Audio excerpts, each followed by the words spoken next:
Okay.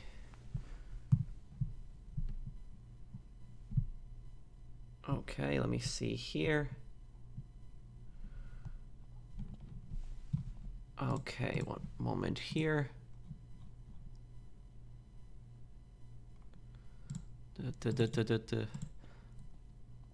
Hi guys, how's everyone doing today? So we are doing a charity stream. I promised you guys we do be doing a charity stream this weekend, and we're doing a charity stream on Vice City. So you guys might remember that like a few months ago I did Vice City charity stream. I did one for Ukraine. I did that back in March. Yes, it was in March. And so we're continuing from where we left off, and I'm sorry I haven't, gotten the chance to do another Vice City stream. I've been busy with a lot of things, but we're doing another charity stream, and we're doing this charity for Heart of the Bride on this one, and this is a charity that's going to help kids in orphans in Africa. Oh, thank you, Mr. Waifu. Thank you for the donation. Okay, see, let me just put this on Twitter.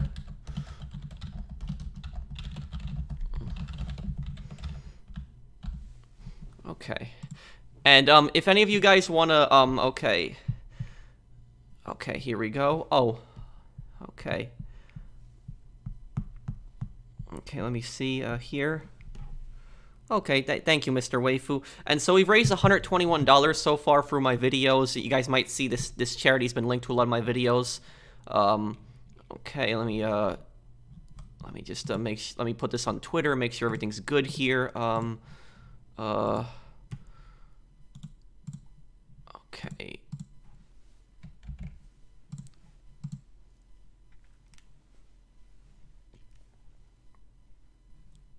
Okay, here we go. Oh, I'm in the Midwest now, so it's like the temperatures like are all over the place. It can be like it can be a bit chilly one day, and it can be really hot one day. But it's summertime, so it's gonna be more hot now. But let me make a donation here. I always donate live whenever I do charity streams. And if you guys want to check out the first part of this charity stream, that was back in March. That's also in the Vice City playlist. So certain things that you don't see me covering in this 100% stream, I already covered on the part 1 of the 100% stream. So if you guys want to check that one out, there's a charity for Ukraine on that one. This one's for Heart of the Bride Africa. But let me make a donation. I'm gonna make a donation right now. Just one moment here. Okay. Okay, here we go. Okay. Okay, let me see here.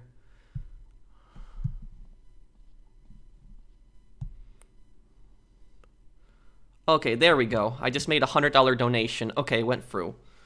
Okay. So I always donate, whenever I do charity streams, I always donate live, and I'll donate a few more times during the stream also. But okay.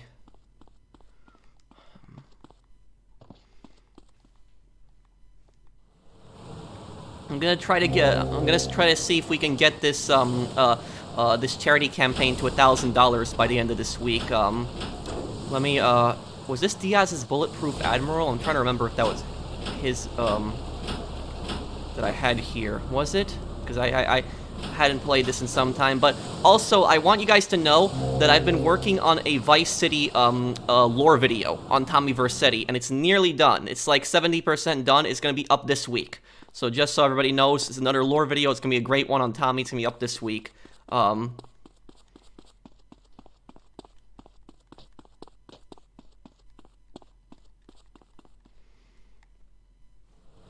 Pro opinion on the movie A Bronx Tale? Oh, I love that movie. Thanks. That Bronx Tale is a great movie. And Bronx Tale, like, the thing about the Bronx Tale is that movie, like Sonny, like, one of the main characters in that movie, it's like, it perfectly shows you the difference between bad and evil, because Sonny is a bad guy, but he's not evil. And, that's like, Bronx Tale is such a great movie. But it's such a shame that the actor who played C, he kind of didn't learn the lessons from the movie, and he spent some time in prison. He did get out, and he's trying to get his life back on track now, but it's yeah. Okay, let me see here. Also, if I don't see somebody donate, I'll try to check repeatedly for people who donate. It's just the donations don't appear on my screen. I have to check the chat. But let me see here. Passengers dropped off 25. Okay.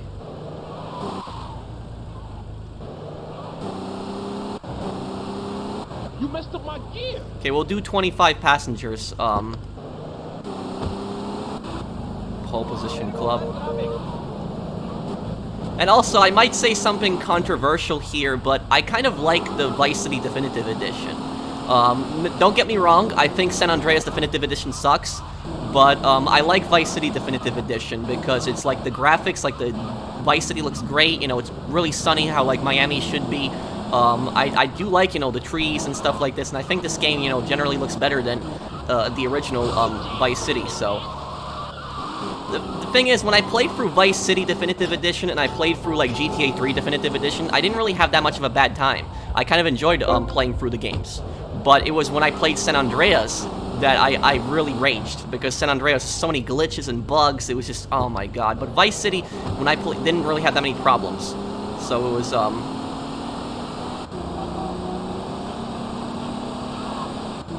people ask me, like, on my lore videos, they ask me why I played the Definitive Edition. The reason I played the Definitive Edition on my lore videos is because the cutscene graphics, like the actual graphics of the cutscenes look better.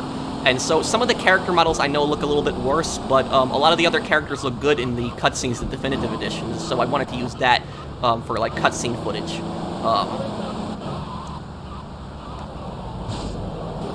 Yeah, like, Tommy, I think, looks much better in Definitive Edition than he does in, the original. The one thing that does piss me off about the Definitive Edition is that the characters don't move their mouths when they talk on the phone. I don't like that. I know that in the original they couldn't do that because they couldn't have, like, characters move their mouths when they're out in the world because it was limited to PS2 hardware, but there's no reason why Tommy couldn't move his mouth while talking on the phone, in the Definitive Edition.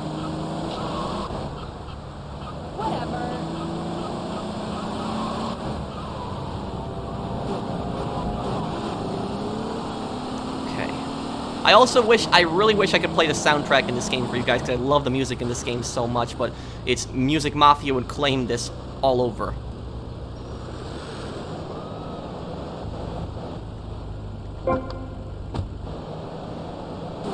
Oh, thank you, Insup Polly, thank you, man, and thank you, George. Thank you guys for your donations. Thanks, guys.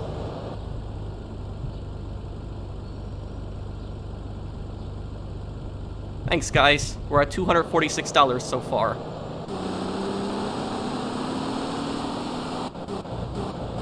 For people wondering about the charity, Heart of the Bride, it helps, like, kids in a lot of poor countries. But this, like, this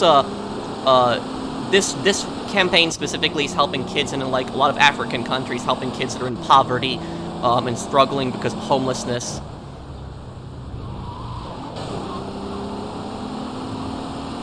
It is a good charity. I did do research on it. Whenever I pick charities, I'm very picky on the charities that I pick. The Leone shotgun guys never got taken out.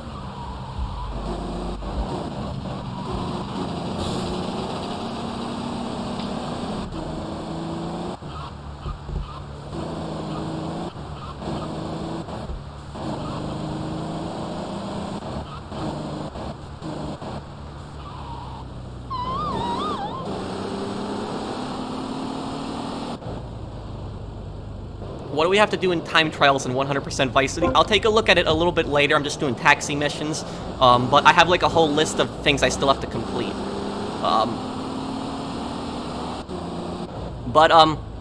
You know, I'll tell you, I've been to Florida before. I've been to Florida once, and I've been to specifically southern Florida. Because Florida, North Florida is very different from South Florida. Very different. Almost like two different states. But about it is, I've been to South Florida once, and very, very hot. I was there in the summertime. I couldn't stand the heat personally too much. But I'll say one thing I didn't like about Southern Florida is that, like, this place, I haven't been to Miami specifically, but I've been to, like, a city on the coast. I'm trying to remember what it was. It was in 2013. A city where my friend had a timeshare. But anyways, basically what I didn't like is there was, like, a whole row of hotels, like, on the beach very similar to this. And, like, every single beach there was private property. And so, like, you had to pay a fee to the hotel to go to the beach. And I'm like, oh my god, I gotta pay something to go to the beach. And so, like, me and my friends wanted to go to the beach. And, like, we walked down the beach. We walked maybe for, like, half a mile. And, like, every single beach was private. And you had to pay a fee. And I'm like, oh my god. I'm like, is there any public beach at all whatsoever here? And then, and my friends are like, you know, we're gonna keep looking, and I'm like, no, screw this, I'm going back, I'm literally going back to the apartment, timeshare, I'm not, like, gonna walk in this heat, it's gonna destroy me. And so I went back, and so then my friends come back, like, an hour later, like, all just sweaty, they were not able to find one public beach. So that's, like, one thing that I didn't, like, is that the hotels basically just would charge you whenever you try to go on the beaches, and, one thing I didn't like there, but... There was actually a Sleeping Dogs sequel planned. There's actually gameplay of it that you can see on YouTube, of this next game, but before it got canceled. Hey Mario. Oh, there was a donation earlier, let me look here. Thank you, in Sapoli, thank you for the donation again, thanks man.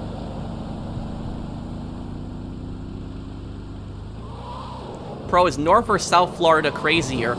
I can't speak because I don't live in Florida.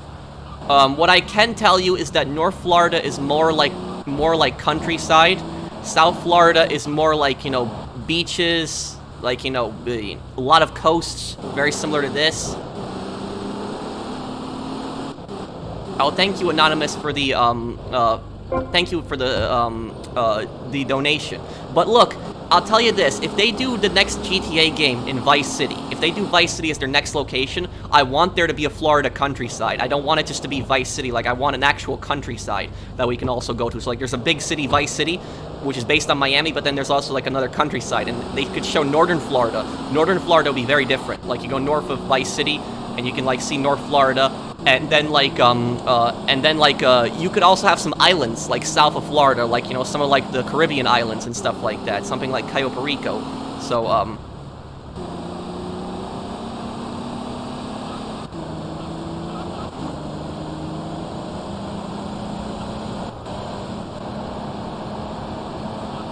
but, what I will say is that one of my friends, he lives in North Florida. He moved from New York to North Florida in, like, 2006, one of my childhood friends. And so I seen North Florida once. He lived in a very small town, very different than Southern Florida. It reminded me a bit of Georgia. As I drove through Georgia before, so it's kind of more similar to Georgia than Southern Florida. But about it is that his town, specifically, where all the houses were, they didn't have roads. They had dirt roads going to all of their houses. And I asked why there's no paved roads here. And he said that the town had suggested that they would pave the roads, but everybody's taxes would go up. So people decided to keep the dirt roads, but keep lower taxes. So that was that. Oh, thank you, Nine, for the donation. Thanks, man. I see you got a Hitman avatar. You can check out my Hitman playthrough if you hadn't already. I got a playlist on that. And thank you, Combat Triangle Gaming. Thanks, guys. But, also, whoever donated earlier, I saw an anonymous donation. Make sure that if you guys decide to donate, make sure that you guys hit the checkbox to show your name, if you want your name to be shown. Because if you don't hit that checkbox when you make a donation, your name will be anonymous.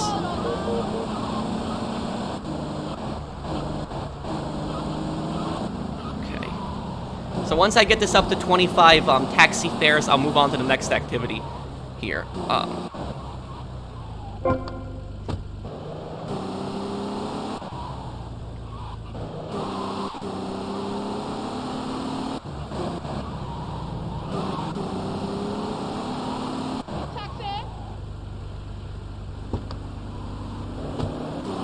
Oh, that's okay, Pone. Thank you, Dicastinator. Thank you. Thanks for the donation. Thoughts on Roe vs. Wade? I'm not gonna get into politics. This is a gaming channel. I stay away from that stuff.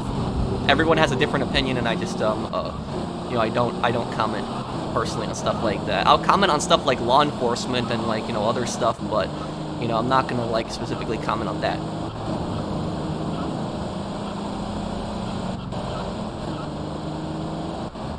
Do I play any horror games? Yes, I played Outlast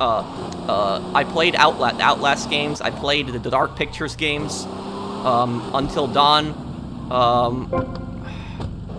Yeah, some of the horror games I played. Please play New Vegas. Oh, I'll do New Vegas one day, but I want to do Fallout 3 first. Fallout 3 is my favorite Fallout game. Oh, thank you, George, for the donation again. Thanks, man. You've donated a few times already, George.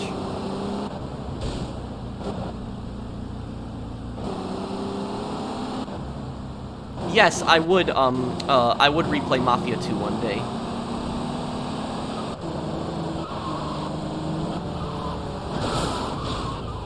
Ah, great. No, thank you, Sneaker, for subscribing. But yeah, I mean, like, I think, like, don't you guys think that Vice City Definitive Edition looks a lot better than the regular one? I think that because San Andreas is such a disaster, I think that it gave the Vice City a bad rep. But Vice City Definitive Edition wasn't as bad as San Andreas.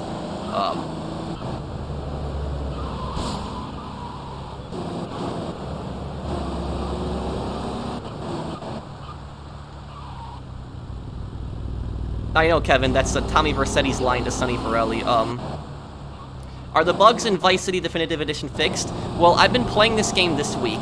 I've been going through the story and recording a bunch of missions, so I really haven't encountered any bugs. At most, the only bugs that I've seen is, like, driving glitches. Sometimes certain crashes will look weird, but I haven't really seen any bugs. There is one bug, actually, yes, that I do remember. In the mission Jury Fury, it's an early mission, there's a bug that they still haven't fixed, where the second juror, if you actually throw him out of the car and beat him up, in the original he runs away after you beat him up, but in the Definitive Edition he just stands there and screams, and he's not supposed to do that. So that's like one glitch that I know they never fixed.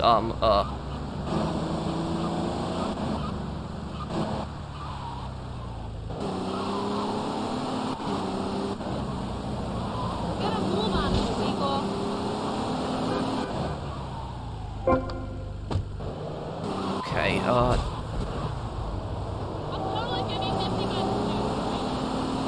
probably should have taken the other taxi. The other taxi, the one I have at the shop, is faster, but whatever.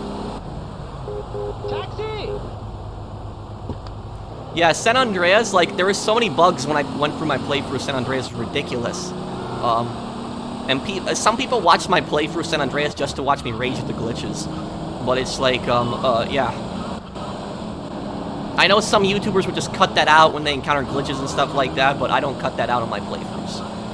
So it's just, yeah. I don't know, I'm not that big of a fan of Resident Evil.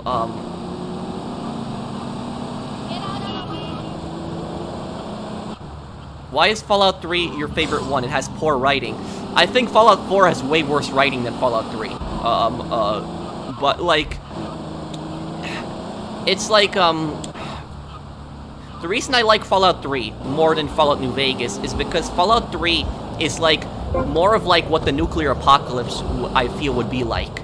Like, it's like Fallout New Vegas, the atmosphere in it, it's dark at times, but it's just much more joyful. Like, Fallout New Vegas is way more joyful than, like, Fallout 3. Fallout 3 is, like, that depressing, like, dark vibe to it. Like, there's really very little positive energy to it. It just shows you the horror of, like, the nuclear apocalypse, and so I've always liked that in Fallout 3. I thought, like, it was just way more darker in the story and stuff, and, I liked it. Also, one thing I liked about Fallout 3 is that Fallout 3 let you play after the ending, which Fallout New Vegas did not let you play after the ending.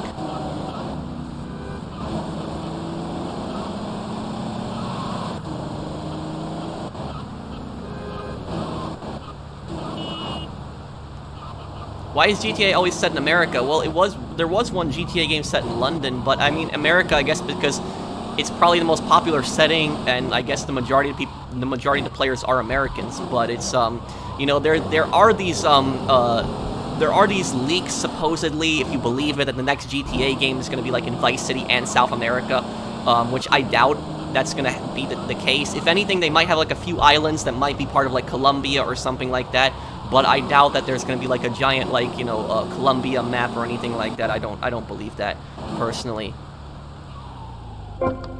Do you know what place I would like to see? I would like to see a kind of like an open world crime game. I'd like to see like an open world crime game in like maybe Tokyo or something like that. Like maybe where you play like the Yakuza. I know there are Yakuza games out there, but I'm talking about something like Grand Theft Auto, where, you know, you drive around, you steal cars, you know, stuff like that. Maybe I'd like to see one maybe like in Moscow also, where you play like the Russian mafia.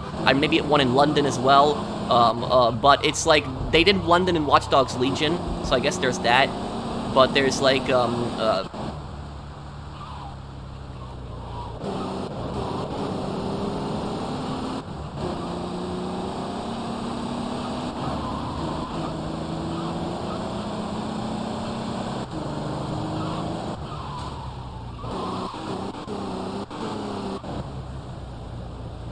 I don't really believe those rumors. There's like no proof behind them. I could be wrong, but I don't believe them. You know what? I'll tell you something is, when all those leaks were coming out about the definitive edition, I made a video saying that I don't believe them and there's no proof for them. And then what happened was a bunch of people like came to my channel and started like just saying things to me like, "Professional, you were wrong. You didn't know what you were talking about," and stuff like that. Definitive edition is coming out. Well, like the reason I didn't believe the definitive edition leaks is because there was really no proof for them. It wasn't proof until later on. But I don't believe like, you know, I don't believe like these leaks and stuff like that until there's proof. And the thing is though, is the DLCs, you know, people could probably get away with leaking the DLCs, but there's no way that somebody's gonna get away with leaking GTA 6. I'm telling you that right now. If there's actually like if you want to know the easiest way to tell whether the GTA 6 leaks are true, is see how Take-Two Interactive reacts. That's the easiest way to tell. If Take-Two Interactive does nothing, the leaks are false. If Take-Two Interactive sues the guy, the leaks are true. That's how you know. Because I'm telling you, if somebody just started leaking the next GTA game and saying, "Oh, you know, it's going to be in Vice City in South America, and here's the new character and all this other stuff," they would get sued really badly. So there's like there's no way that yeah, basically it. So when you hear these stupid clickbait YouTubers with like millions of subs just basically saying blah blah blah, this is like, I got the GTA 6 leaks right here, I got insider information, no, they're just a bunch of idiots. None of that is true.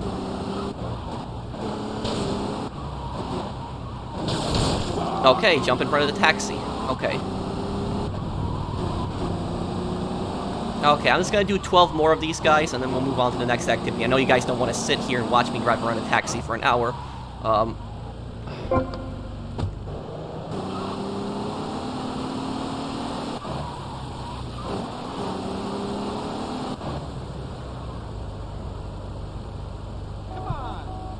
Thank you, Walter, for subscribing. Thank you, Insol, Insopoli for the donation earlier also.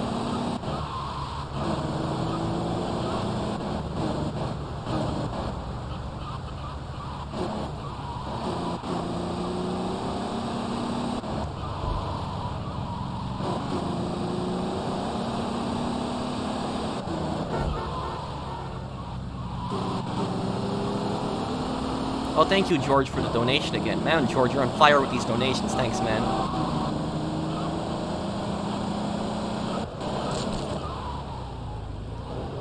Yeah, so, like, Rockstar is very secretive. They're not going to, like, reveal any of this stuff. So that's the easiest way you know whether the leaks are true or not, to see if they get sued. Have I ever played Left 4 Dead? Oh, yeah, I used to play Left 4 Dead 1 a lot back in the day on the Xbox 360.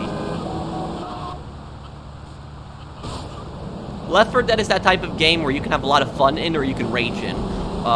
It's like, I never really played the versus mode much, but I did do co-op a lot. I used to play an expert. I played expert Left 4 Dead, and I'll tell you something. Like, Left 4 Dead made me so annoyed at times because it's just the stupid teammates. Like, the teammates are just so dumb. Like, and I'm not even talking about the AI, I'm talking about players. Like, when you play with players on Left 4 Dead, it's like you have so many people that don't know what they're doing. They'll hog the med packs when they have, like, they'll have 90% health, and then they'll take the med pack. They won't even heal their teammate when their teammate needs it.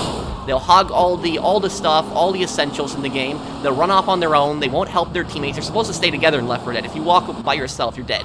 And so they run away. They split up from the group. They die. Then you're left one man down, and then you have to, like, trigger, like, the waves and, like, get through the missions. It gets ridiculous. That's why, like, I will not play Left 4 Dead unless I have friends, because it's like people are just so stupid.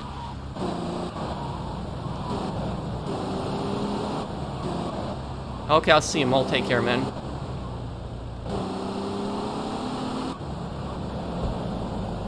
Would I like to see a definitive edition on GTA Liberty City Stories and Vice City Stories? Sure, I would. Definitely.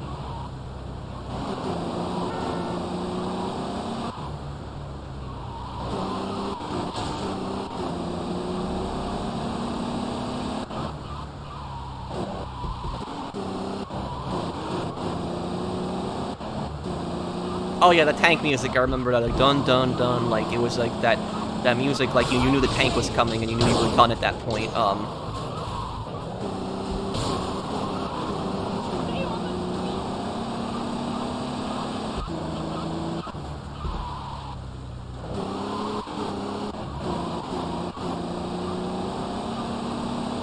Have you ever played Assassin's Creed? Oh yeah, I played a lot of the games.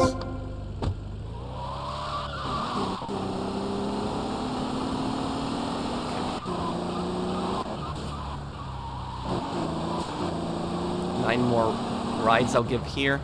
Cabby, over here. Hey guys, does anyone happen to know what is the easiest place to do the taxi? Not the taxi, the paramedic in this game. I'm pretty sure it's downtown. Am I downtown or Starfish Island, right? Like, anybody know by any chance in the comments? I think it would be downtown or Starfish Island, because those are, like, the smallest, like, areas that, like, would have the most easiest people to drop off. Starfish? Okay, people are saying Starfish. Okay, I still gotta do the paramedic missions.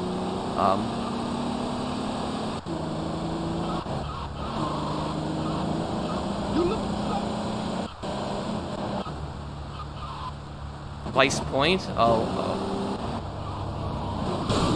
or something? Yeah, these NPC drivers.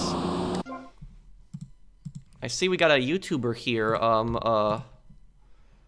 BLG is his name? Oh, yeah. We do got a YouTuber here, oh. Okay, he does, oh, I see, okay, you do, like, Rockstar games typically on your channel, I see. Okay. I'll subscribe to you also.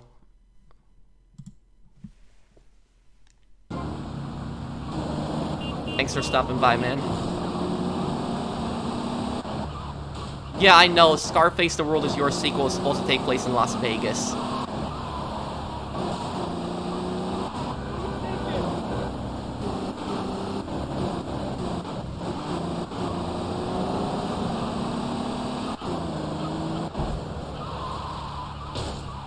Oh, thank you, Mr. Waifu, for the donation.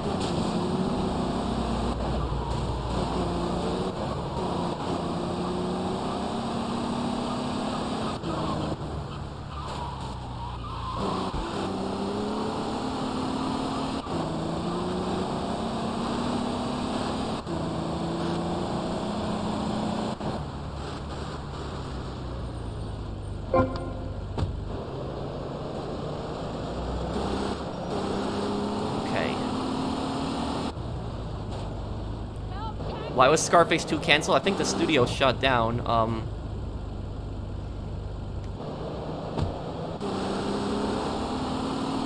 Pole Position Club. I hate driving on this beach. What do you think of Bad Company 2? Well, I think that was one of the best Battlefield games ever.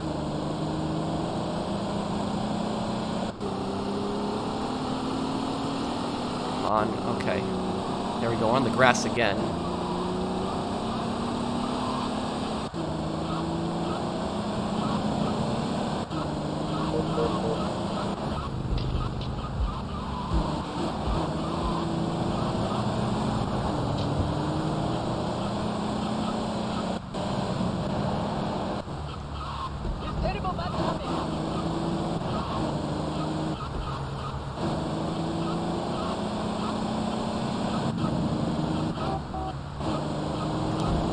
careful. This thing's already pretty damaged.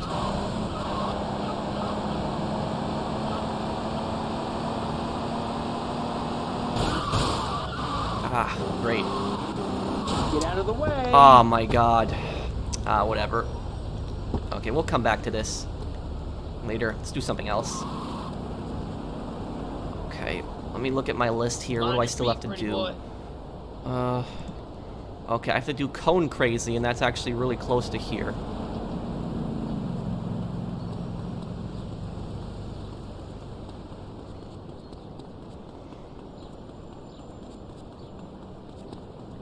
Oh, property taxes are too high in New York. Pro, nice driving. Well, thank you.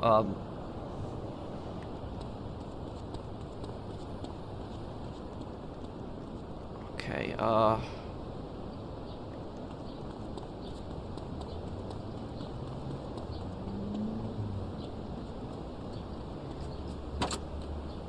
The unspeakable happens, just put your four-legged...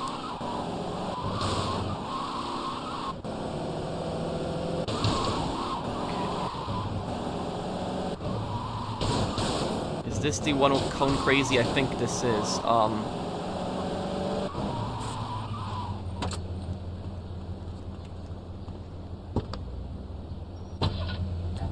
Yeah. Turn it off before I get claimed.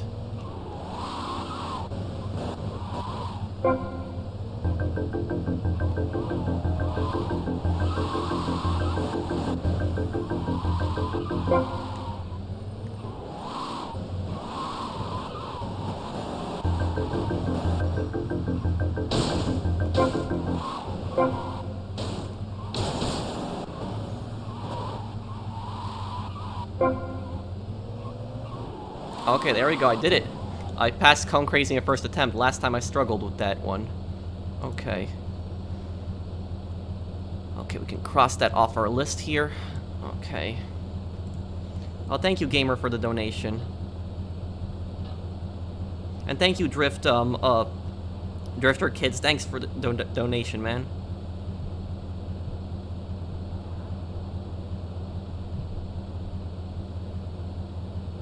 What do you think of Chicago banning police foot chases? I actually heard about that, and I think it's where it's like the lesser charges that they're like that they're not chasing them for, but it's still stupid. It's the fact that police are told not to chase somebody if they're running away. If somebody's committed a crime, you gotta go and apprehend them. And even if it's a small crime that they're running away from, you know, that person, you know, gets away, you know, they might commit other crimes later in the day or later in the week. So it's, you know, not, you know, announcing on TV that you're not going to pursue people for certain crimes. The people know that the criminals know that if the police aren't going to chase them. So they're gonna, it's not gonna help, it's gonna increase crime. So I don't know what Chicago is thinking with that. It's like, they had that defund the police movement in Chicago that was just really stupid too, and I don't know what they're thinking.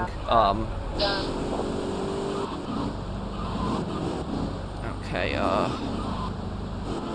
let's see here, where we, what are we gonna do next? Let me look at my list here. Buy all 7 safe houses. Do I have all safe houses? 1, 2, 3, 4, 5. I have that one. Oh, there's one I'm missing. There's one safe house you can buy here. Let's go over and buy that safe house then. We'll take care of that.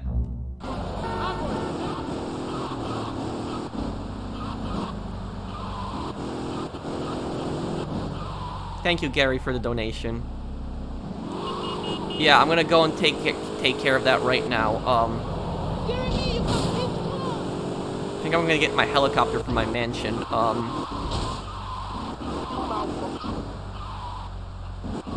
Well, I wouldn't say GTA fans are ignorant, Kevin. I would say GTA fanboys are ignorant. That's what I would say, because most people watching this were all GTA fans. It's just the GTA fanboys that can be annoying, and the GTA fanboys will like want Red Dead Online to die, and they think that GTA Online should get all the attention. It's just... those are the people that are a bit of annoying, not the fans, the fanboys. Fanboys are people that will like defend Rockstar no matter what. Fans are just people that just like the game. Thank you, Patrick, for the donation. Roe vs. Wade thoughts. I don't talk politics. I just stay away from that on this channel. Thank you, George, for the donation as well.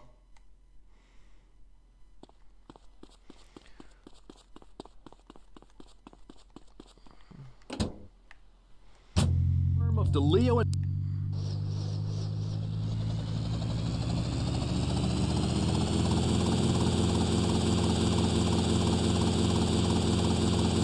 Why is the music always off? Because I'll get copyright claimed if I have it on.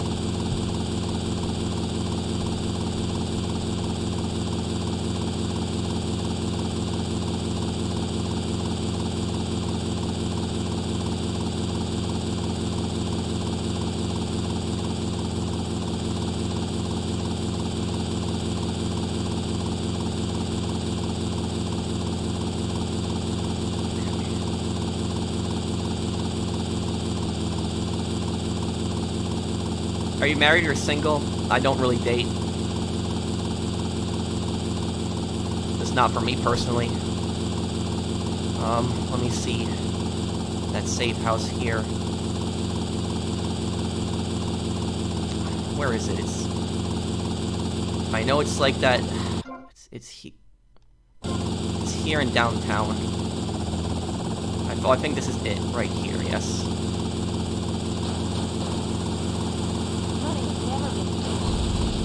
No. Damn it. Thankfully I had armor, okay.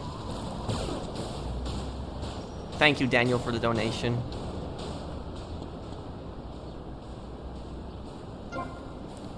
Okay, purchase this.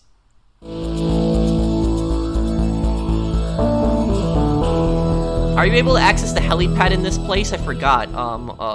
I would have to check that. Oh, you are? Oh, okay. Oh, there's a helicopter up here. Okay, cool. Understand the language of freedom.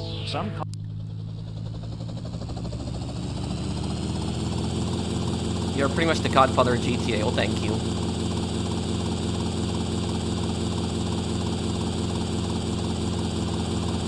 Thank you, Brianna. Tucker, thank you. Thanks for the donation, guys.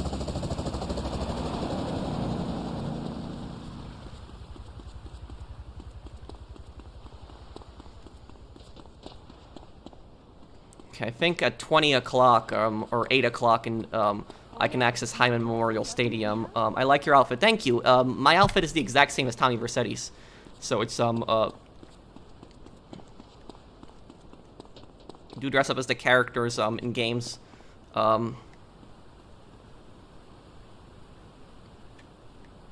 Maybe one day, Jordan. I will go back to that game one day. Least favorite GTA to 100% on?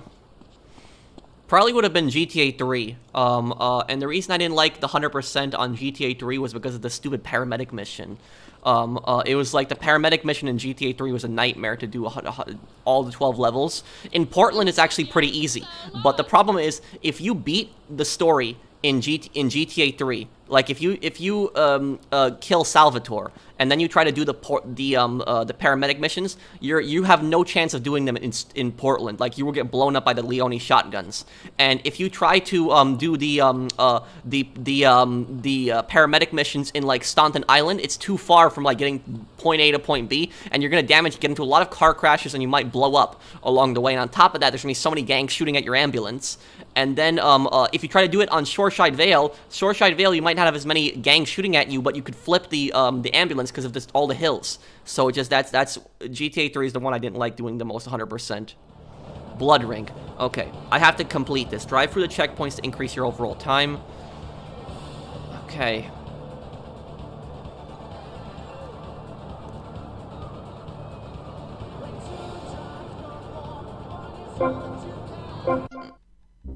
Should probably I hear music playing in the background. I gotta turn it off, guys, unfortunately, because these stupid greedy like music companies just love like claiming these streams.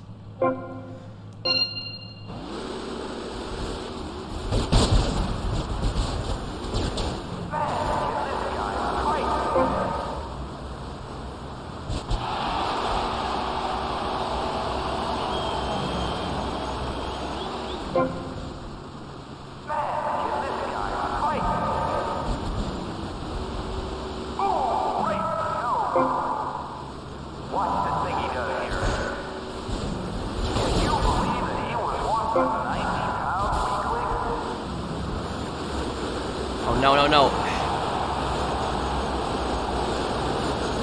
Great.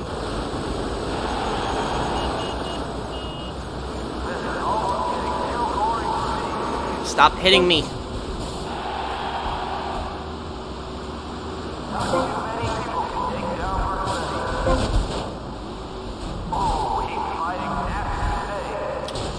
And this one guy behind me is like...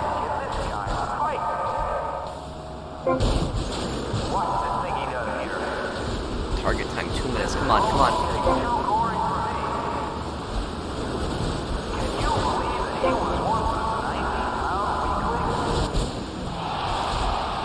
No.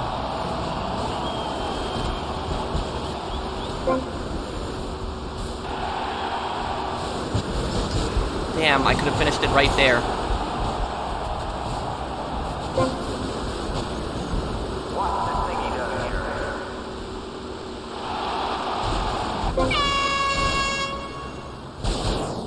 Oh, okay, got that one.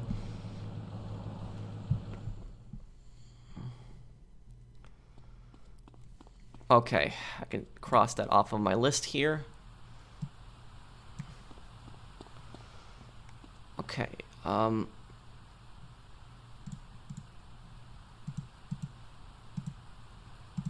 okay, let me see here.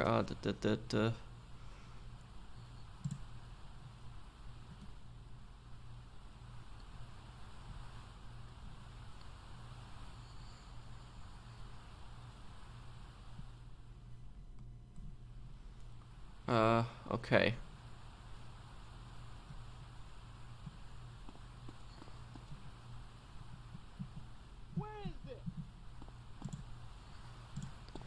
Okay.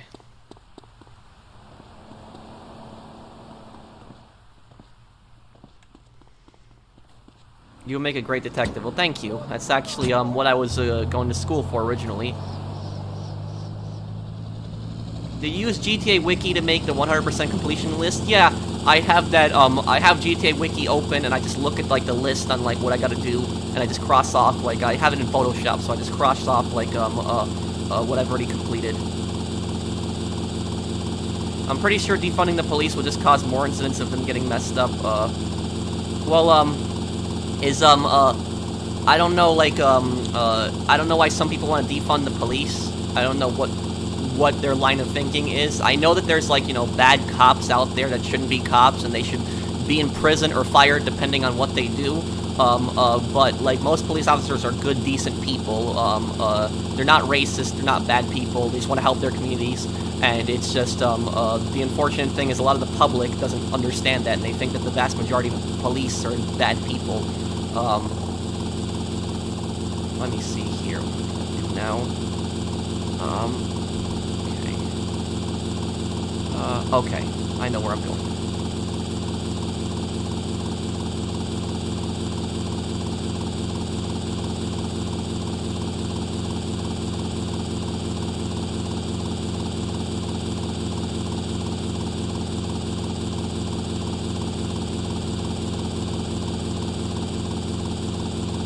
I don't know. This is not even Grove Street Games' fault, really. This door, I guess it kind of is their fault because they could have fixed it. But this was like a thing in the original Vice City game where the door would sometimes be open to the helicopter while you're flying it.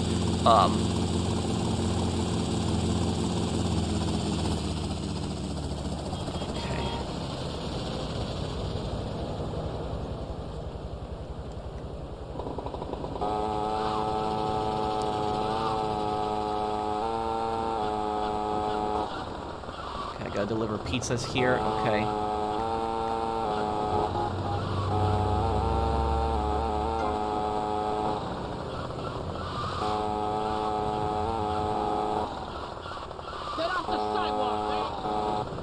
It's a weird place to accept a delivery.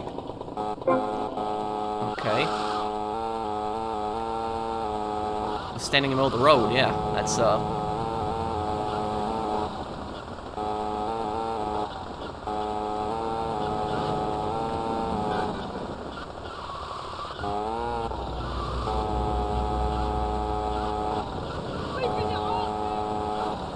Oh, it's behind the pizza place, okay. Come on, you lazy bastard. Deliver this crap on time. Come on, we're in a rush. Deliver these.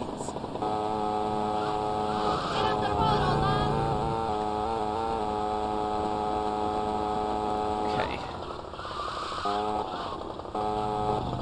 Can I turn the music back on? Well, I mean, there's nothing really to listen to right now, Mario. It's just, it would get copyright claimed.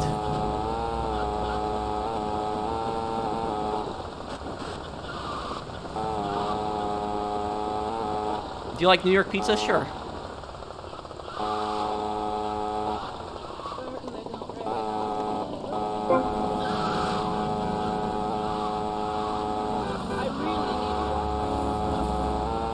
Let's get on the bigger road.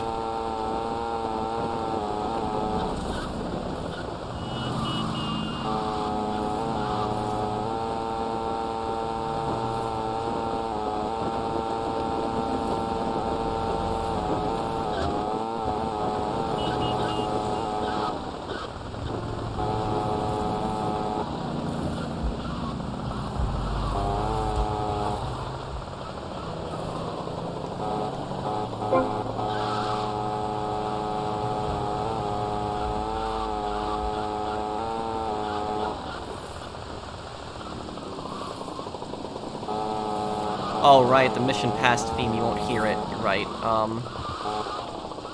What are you waiting around for, mister? You got pizzas to deliver.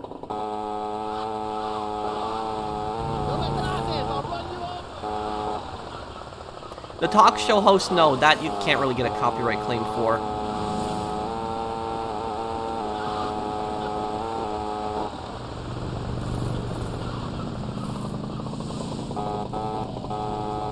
Oh, come on. Okay, I missed a...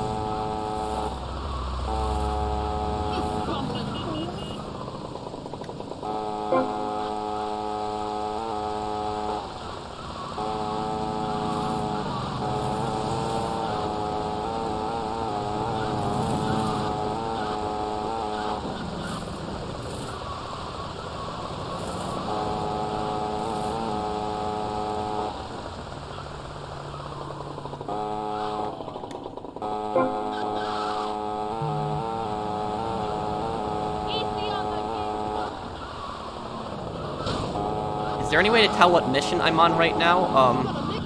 But I think there's like 10 levels of this, right? What do you even get for completing the pizza mission?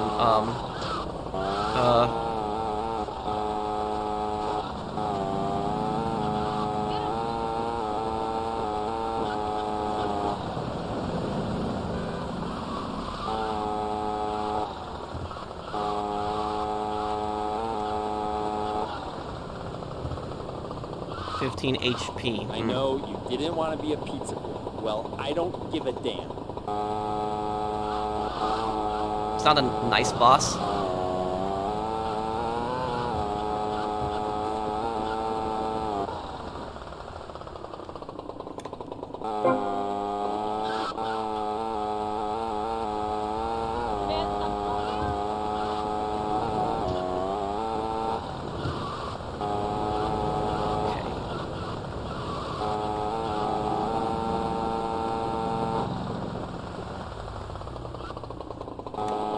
Okay, there we go.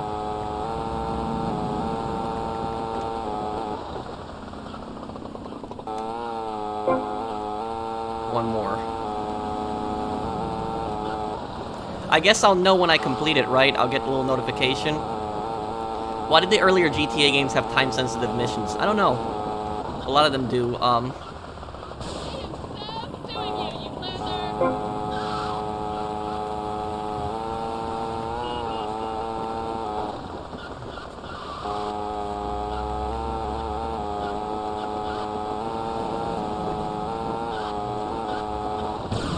Whoa, okay, that was close.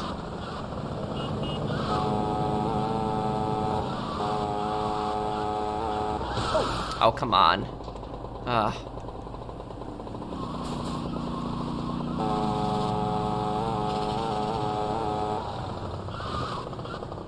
Come on, mister. Deliver these things or you're sacked.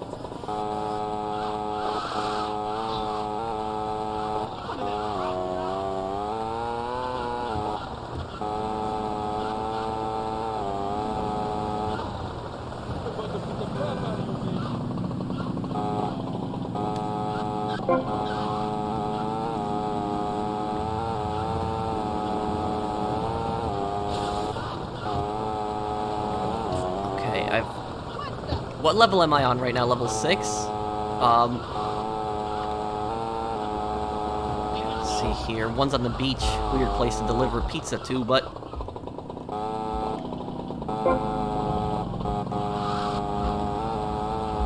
I'm going to scream in about 2 freaking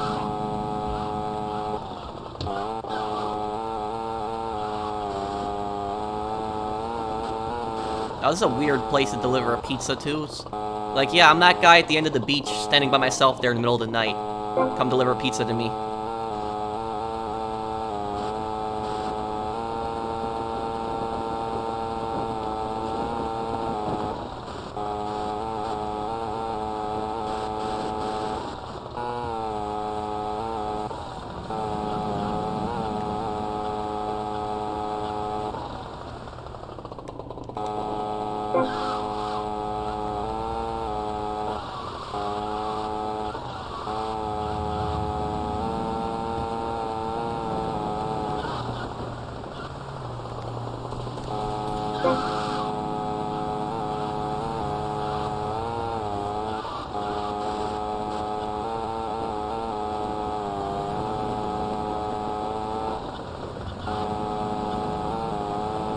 Stop being such an annoyance!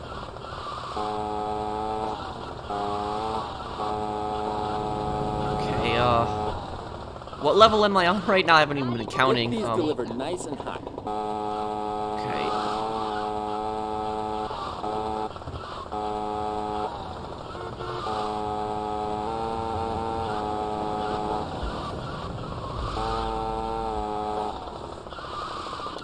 Oh, great.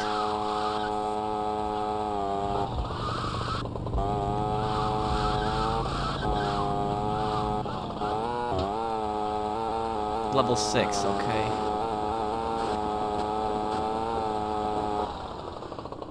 Yes, I will. I'll turn the music back on in a little bit, Mario. Come here and sit on my knee.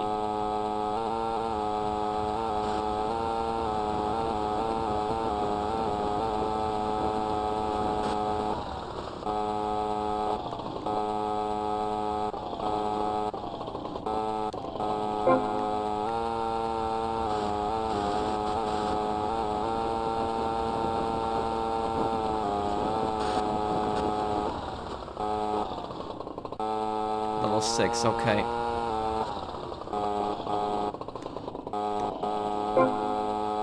Is this what, like, people do in, like, Florida? They just, like, go in the middle of the beach in the middle of the night and just order pizzas to themselves? Okay. It's like, who's just standing there by themselves in the beach in the middle of the night and just...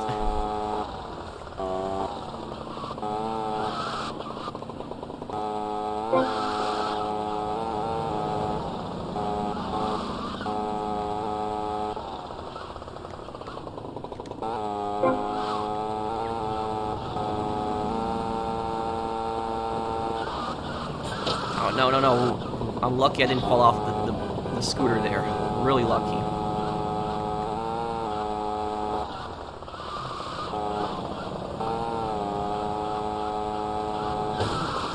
Ah, how did I not fall off again? Okay.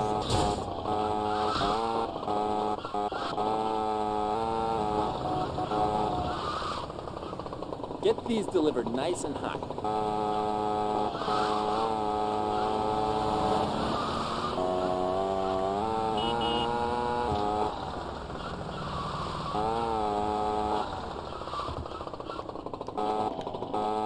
You know what the worst place to do the pizza missions would be? Probably be in Little Haiti.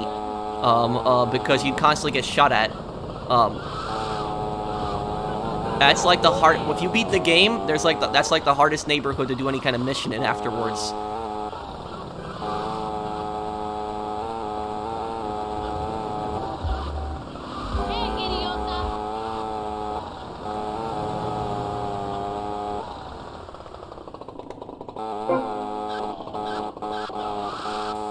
So once you if you complete the Cuban and the Haitian gang storylines in this game, Little Haiti turns entirely hostile to you after you blew up the Haitian gang's drug factory, and so every time you go into Little Haiti, they'll shoot at you. I'll show you guys that a little bit later in the stream.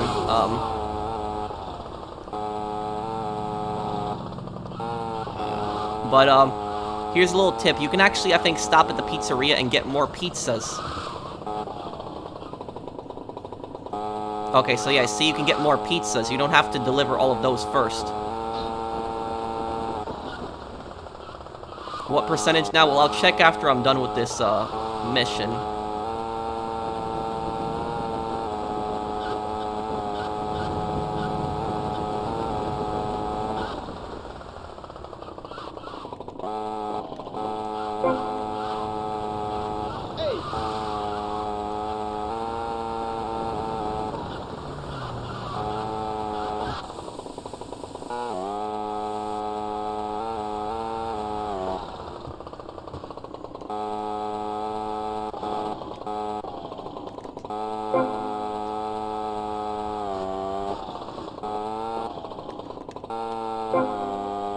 Okay, one more.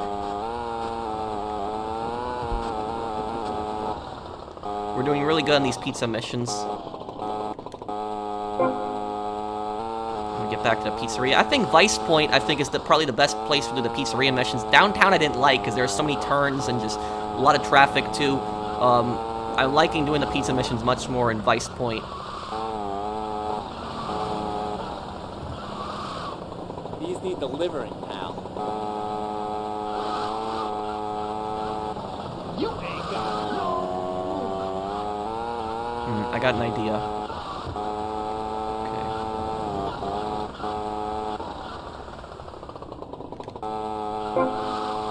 So the amount of pizzas you deliver, is that dependent on what level you are? That's the case. I'm on level 8 then, right?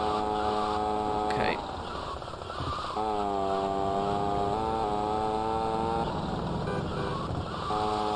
I gotta get to work.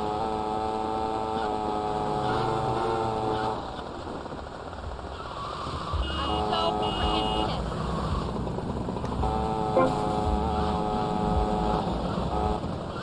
Oh, thank you, Anonymous, for the donation. $20 donation from Anonymous. If you guys do donate, make sure that you hit the checkbox, unless you don't want your name to be shown, because if you don't hit the checkbox when you make the donation, then your name is going to appear as anonymous.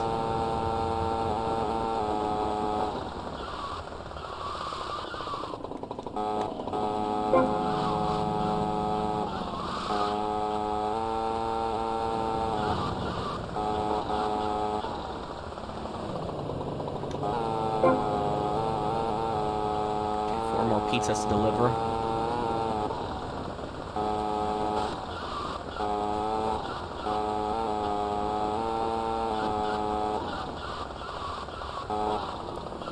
This is not so bad.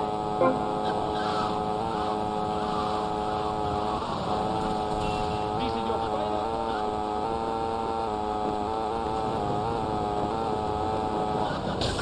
Oh, come on. Damn.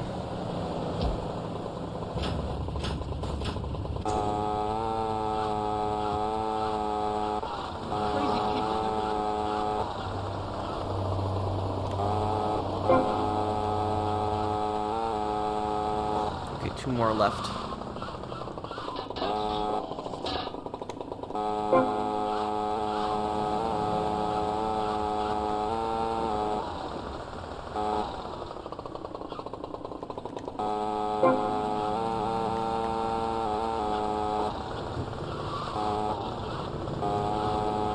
Okay, I think this is level 9 now. You'll never get a promotion unless you move faster this time. Easy on the giggle, please. Okay. The trick is trying to determine the best pattern to hit the pizzas in.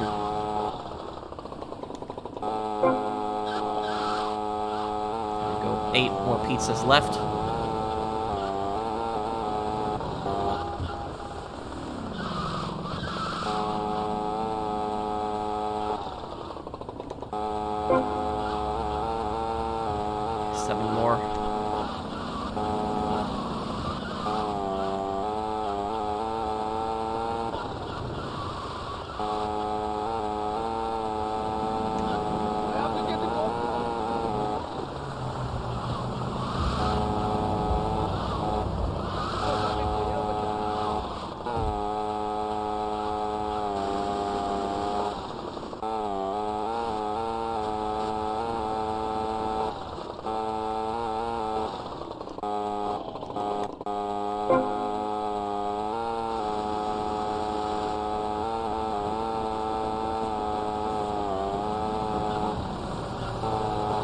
Go to the pizza place, get some more pizzas here. Okay, 6 now.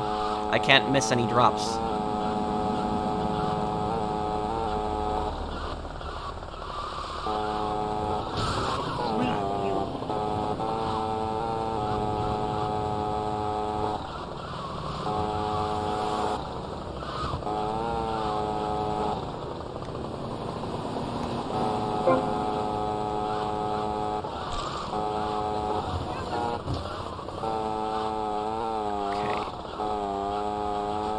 Got this. I'm doing really good on this mission so far.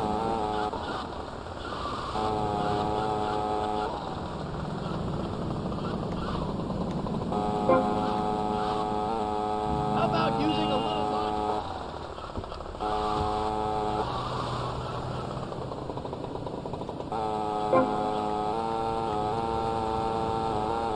Okay, almost got this here.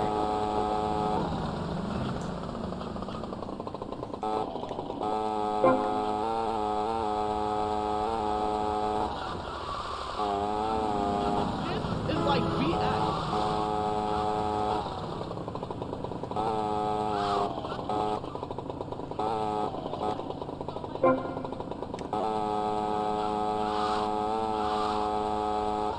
Standing in the middle of the road, weird. Oh, what the? Okay. I think this is the final mission now. This is gonna be mission 10, I think, now. And I'll turn the music back on a moment here. Would you consider playing GTA Vice City Stories and Liberty City Stories again? Yes, I will be doing a Vice City. I want to do a Vice City Stories 100% completion, because I never 100% completed that game. I always beat the story, but I never 100% completed Vice City Stories, and so I do want to do that.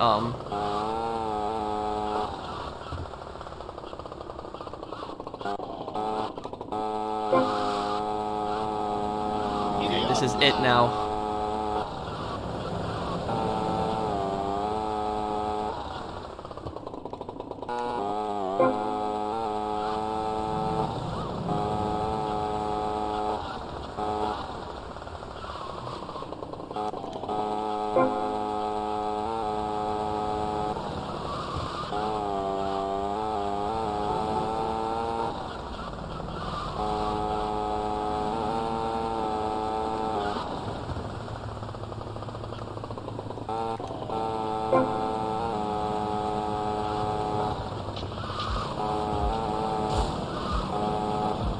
Knocked out 4 pizzas in under a minute. That's pretty good timing.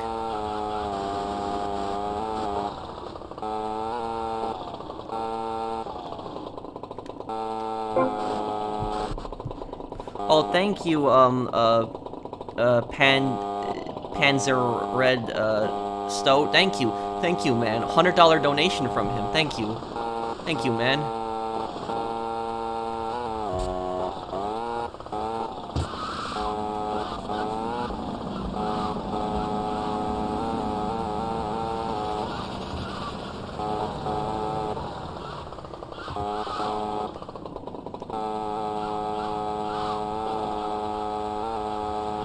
Thank you everyone who's donated so far. We're already at $612. Well then.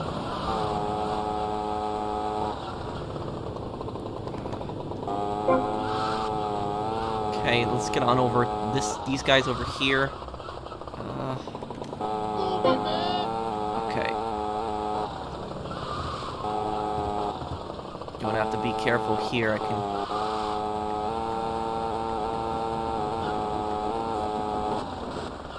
can do this really close to finishing this mission.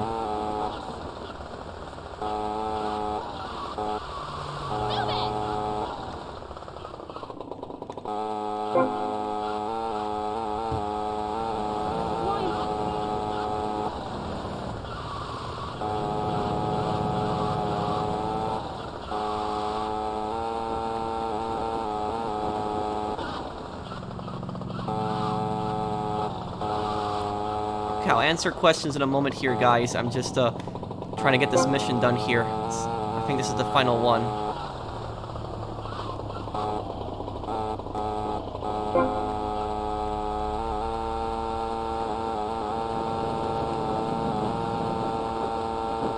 Let me turn back the music on now.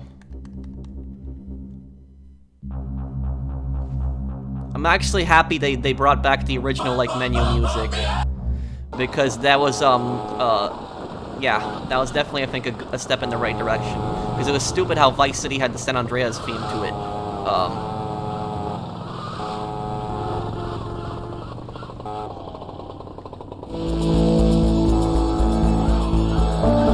There we go.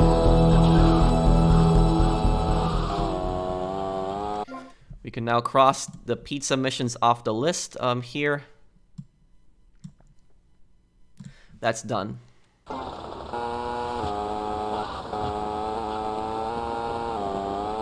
Do I like pizza with pineapples? No, not really.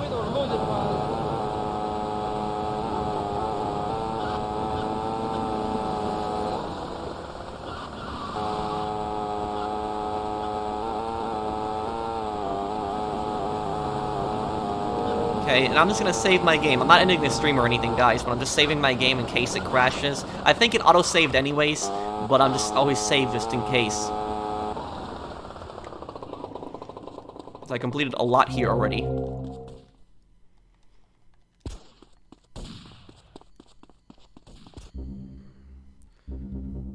Okay.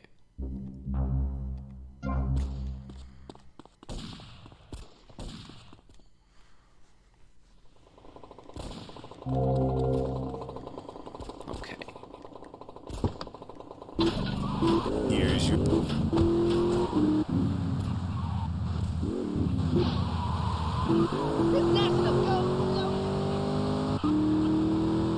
Yeah, this is just a, you know, Vice City with just a little bit better graphics.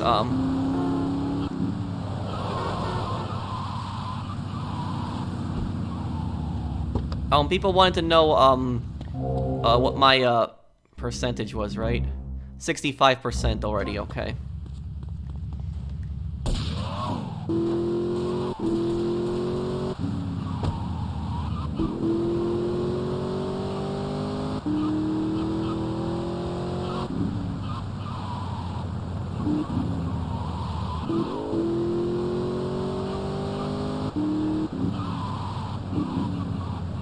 Whoa, that's real bad.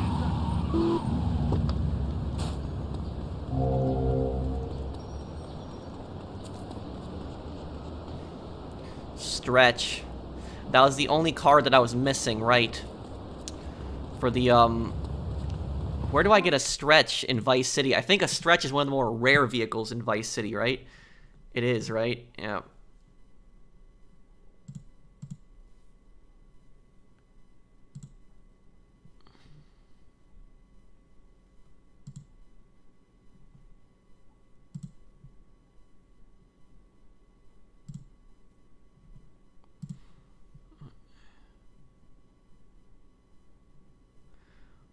Okay, let me look here one moment here, everyone.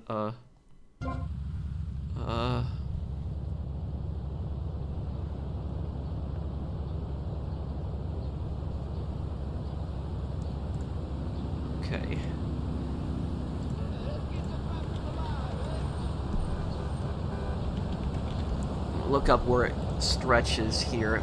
Vice City, I think, let's see where it spawns in Vice City.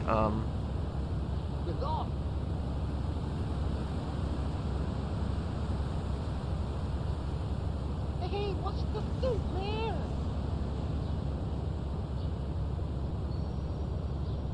Where are we? Okay, it says it spawns near Tommy's mansion.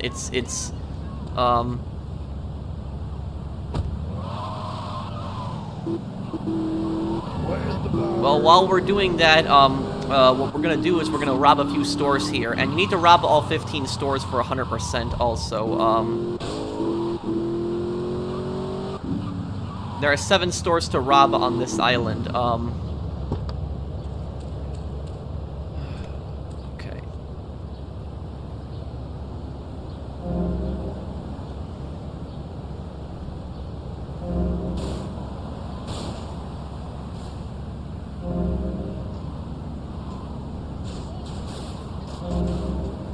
Okay.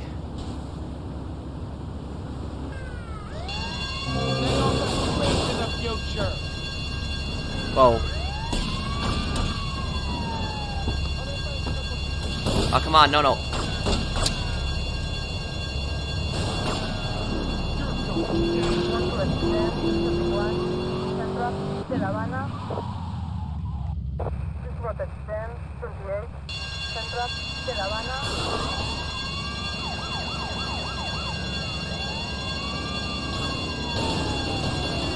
I don't think it's working here. I might have to lose the wanted level.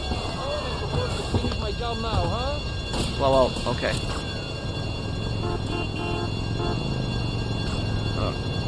Give me this, okay. What? What? What was that?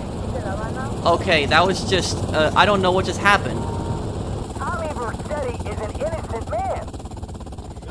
Thank you, Anonymous, for the donation. Thank you, man. Yo, you trying to take my whip, son? If you want your name to appear, though, you gotta hit the checkbox, though. And thank you, Panzer, for the donation again. Thanks. Your fault.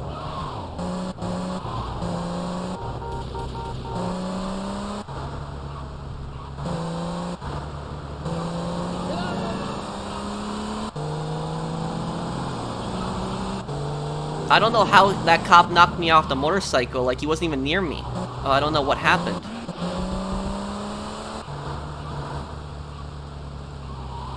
Ah, okay.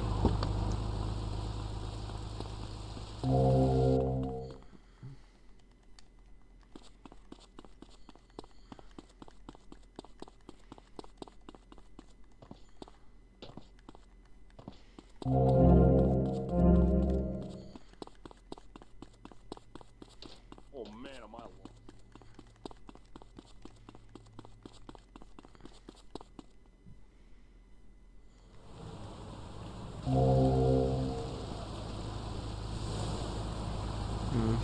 Okay.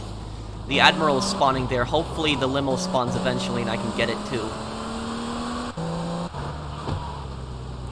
But I'm gonna take care of those store robberies.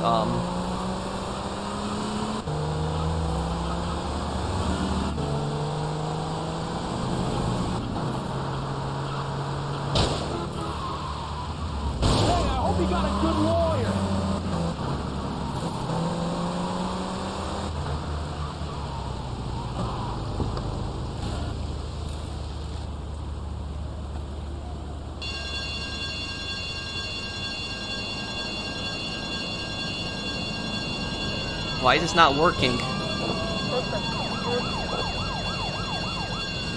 Okay, this sucks right now.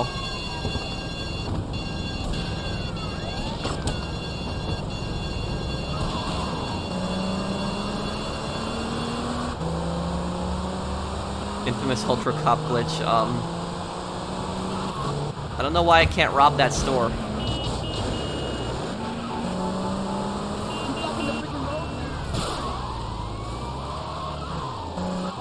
Leave this right here.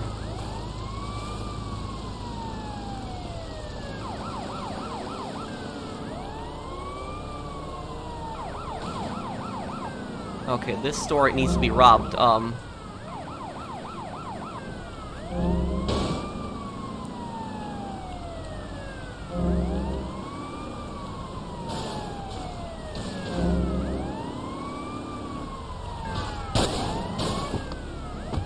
The professional's the only one who doesn't have subscriber mode on. What do you mean? Do you mean like where only subscribers can comment? I personally think that's stupid to have that on as a feature. It's like, why would you only let subscribers comment? What if somebody new comes to your channel? They should need to subscribe to comment. So it's okay.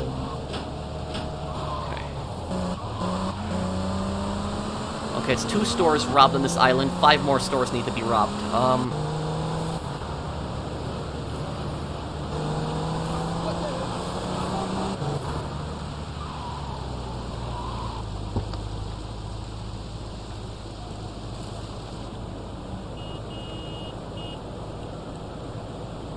What, there's nobody here now? Okay.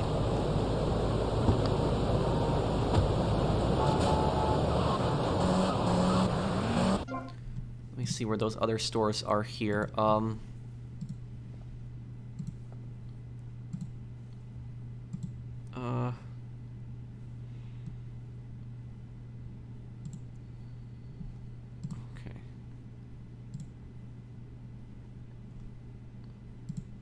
Okay, we've already got that one. Oh, you gotta rob Umberto's Cafe, too?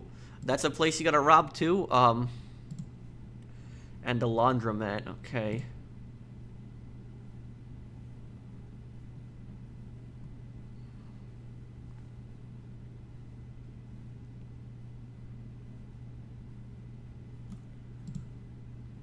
Okay. Okay, I know where the rest of these stores are.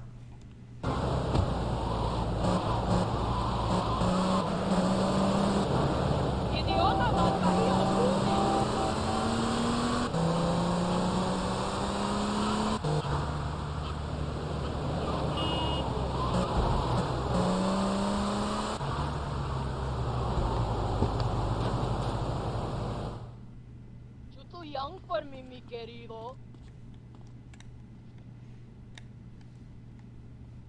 Well, Umberto probably isn't gonna be happy about this, but it's I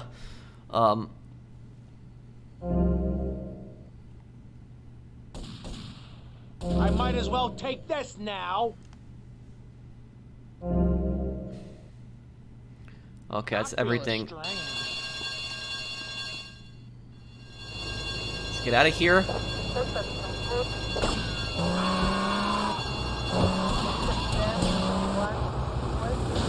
And there's that laundromat.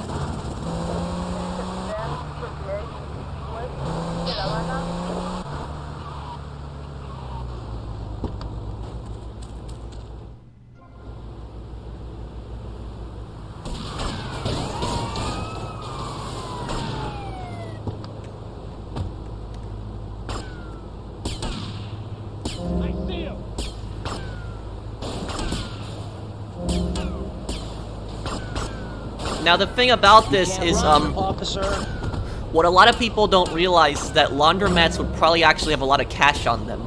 Not in the machines, but maybe like in a back room or something. Laundromats are mostly a cash business. Yeah, it's like, the criminals that are more experienced will look for a back room with a safe. A lot of stupid criminals think that the majority of the money's in the cash register at the front, but it's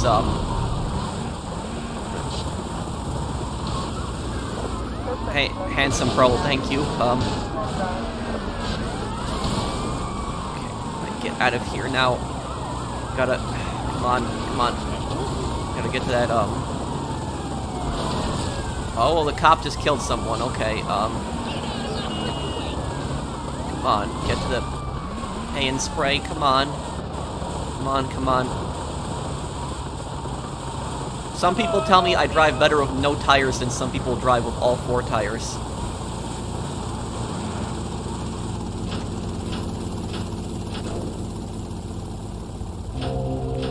Okay, ooh.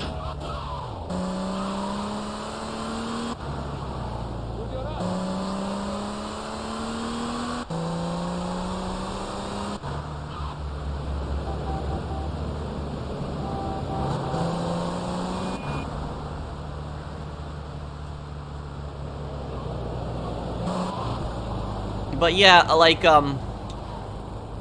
okay, the guy's here. Okay. Now, this is gonna work now.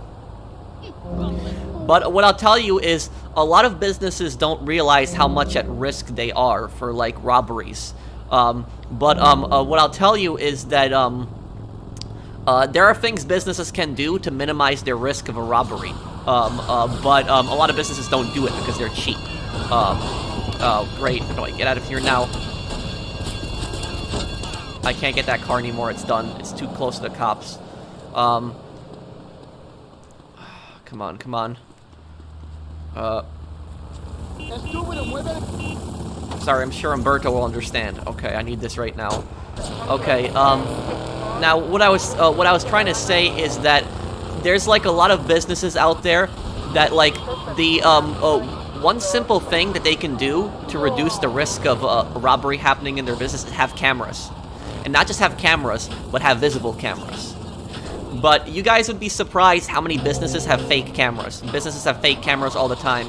Really easy way to tell which cameras are fake. Oftentimes the cameras that are real have wires coming out of the back of them. Some other cameras, the wires are in the ceiling and you can't see them, but if you see a wire, it's almost always real. But a lot of cameras have fake cameras, but people who constantly shoplift will know which ones are fake and which ones aren't. Okay, that fire doesn't look too good in my opinion, but okay, okay, we're gonna go up here now. Our casino's also a cash business, somewhat, but casinos are not easy to you know, hold up. Like, but let me see here. What did I get? Okay, I got that place. Okay, I got that place. I got the laundromat. Okay.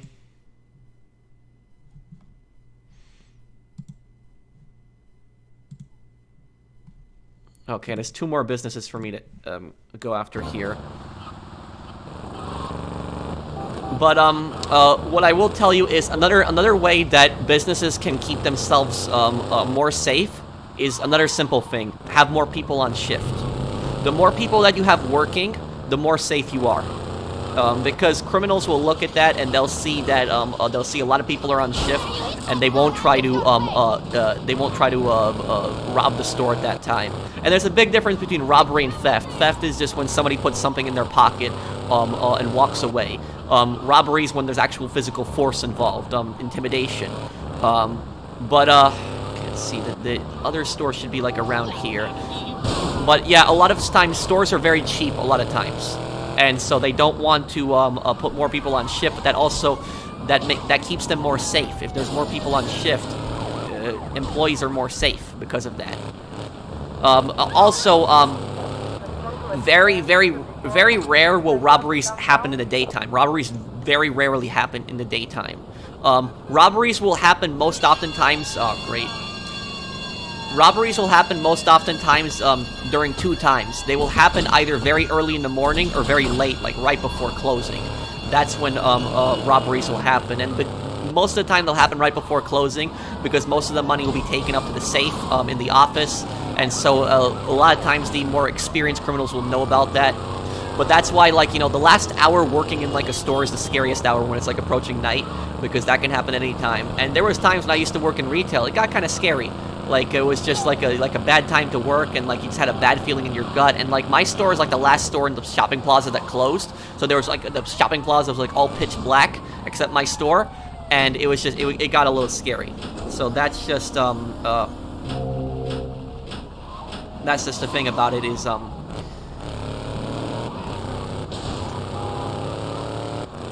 but companies are cheap, and they won't hire security, and they won't hire more people on shift when that will make their stores more safe.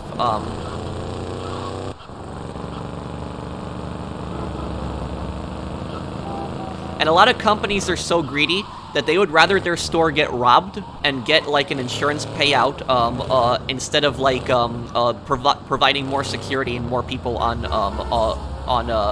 shift, even if it endangers their employees' lives.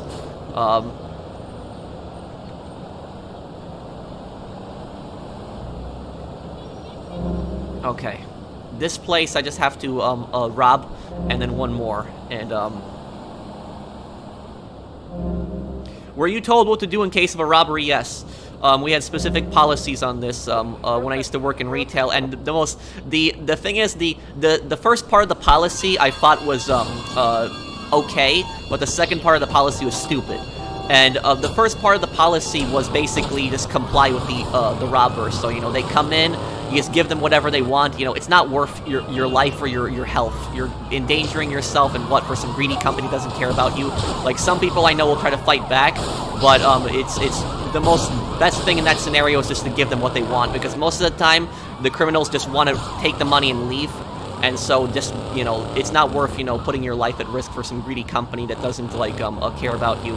So that's what, you know, complying is probably the best thing to do in that kind of situation. But the stupid part of the policy was that the company wanted us to follow them in the parking lot. So we were told under company policy that we had to give them whatever they wanted. And then, and my store's never had a robbery, by the way, but it was we had to give them what they wanted, and then the second part of it was we had to follow them into the parking lot and write down their license plates. Like, no, hell no, I'm not doing that. I'm not following some guy in the parking lot that just robbed the store. You know, I don't want to get shot or stabbed. So it's like, no, I'm not gonna do that. It's just stupid. Why would I like, you know, follow some criminal out in the parking lot for some company that doesn't care about me? So it's just no, thank you. But that's like that's like a really stupid part of the policy.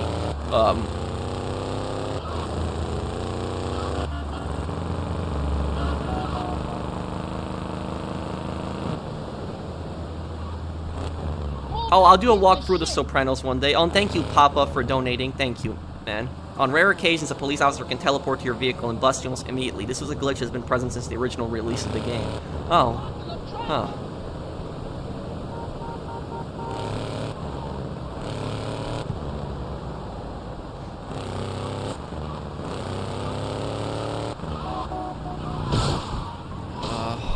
Okay, let me see here. I only got one more store to rob here in this place.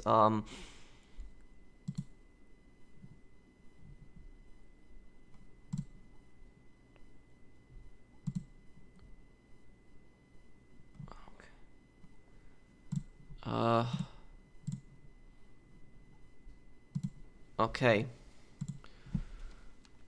The jewelry store in downtown, it's somewhere around here.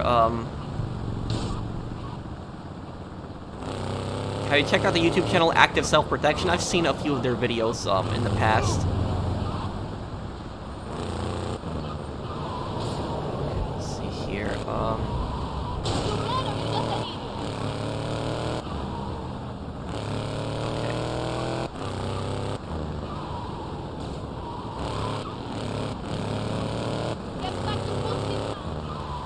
where is the jewelry store here? I'll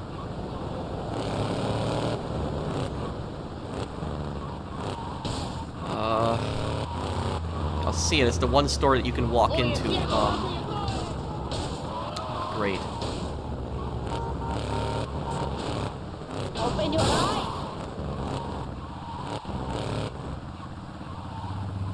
I thought that was it for a moment there. That thing is so small.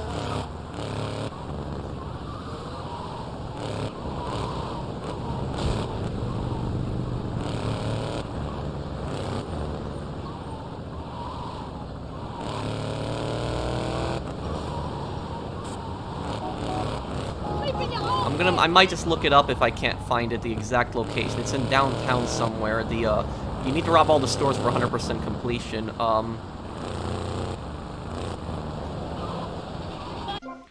Okay, let me look this up. Let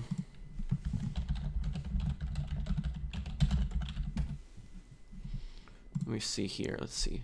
Sure, there's a map of all the locations of all the stores. Let's see here. 14 and 15. Okay, so I see it here. So it's actually like right here.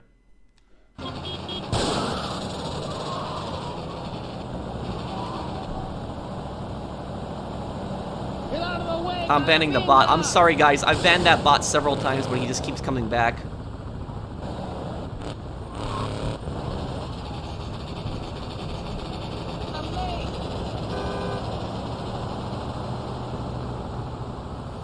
I'm curious, Pro, since you talked about protection rackets in your Mafia 1 Vice City and Vice City Stories Let's Play, what do you think, why do you think you don't see them as much today? Like technology or cameras? The Sopranos explains it. Why? If you've seen The Sopranos, they have, like, they try to extort the store in modern day and it didn't work.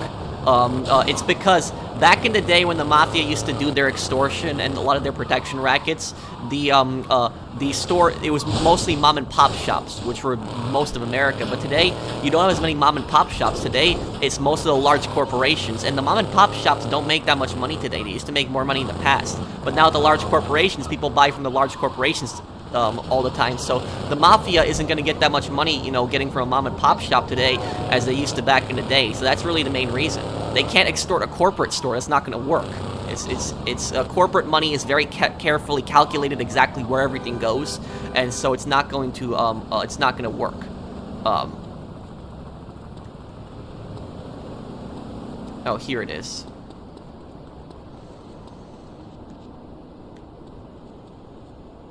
There's also things like security cameras today. You know, just a lot of things.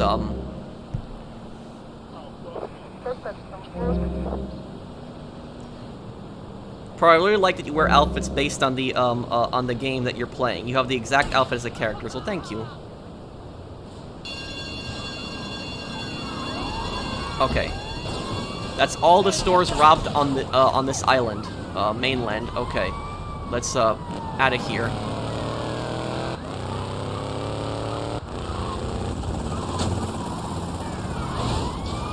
No, okay.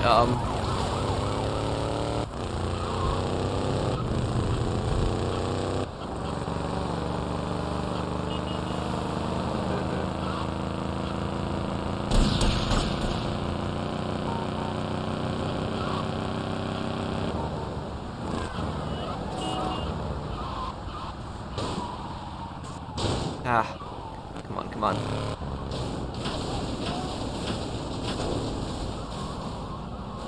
Well, I know that game, Spec Ops: The Line. I just haven't played it, but I know it.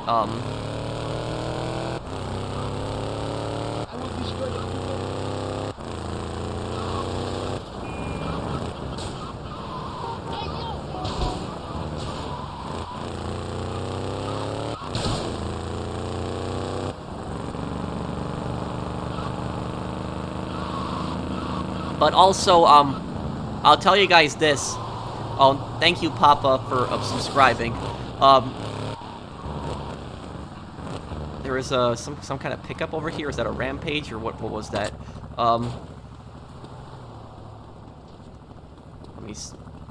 The Admiral's still there. Oh, no, I don't need this right now. I picked this up.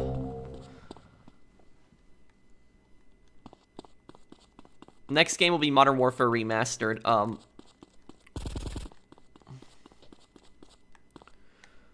never asked your sister out, man. Let me look at my stats here. 65%, still at 65%, okay. Tommy, man, you're gonna love this.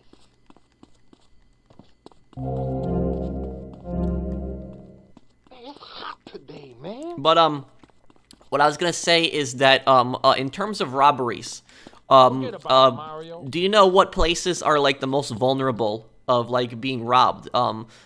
Places with not a lot of lighting. Lighting helps a lot. If there's, like, a lot of lights in, like, a place, the chances of a robbery happening decrease dramatically. But if the lighting is no lighting or really bad lighting, chances of robbery increasing in that area is very, very high. But do you know what place you are... Do you know what place in public you are one of the most likely to get robbed in?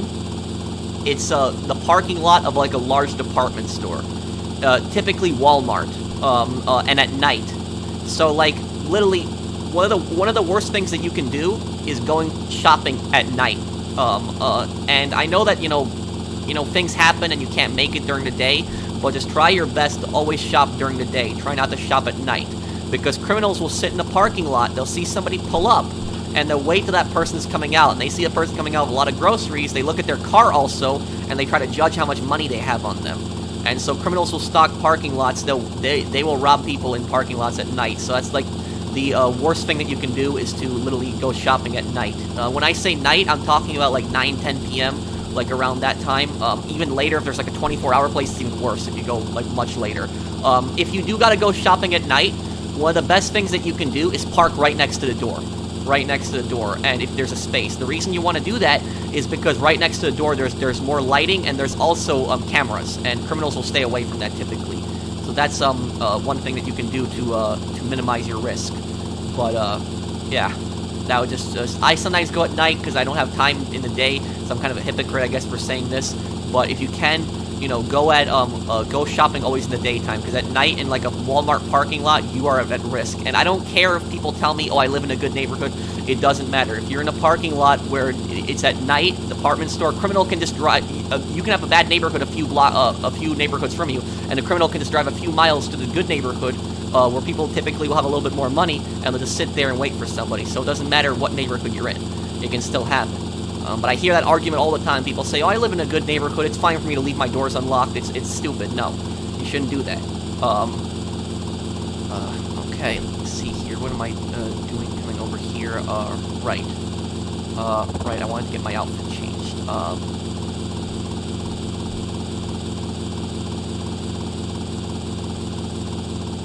Okay, where's that store? Raphael's was like right around here, right?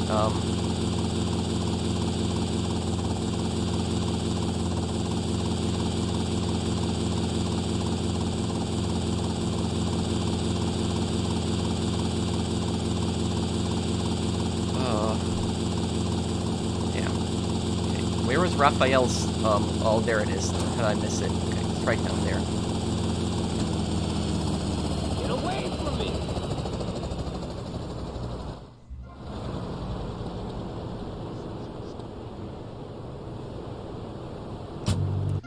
Okay, let me look at my stats here. Let's see. How many stores do I have robbed here? It has to be 15. 10 out of 15. Okay.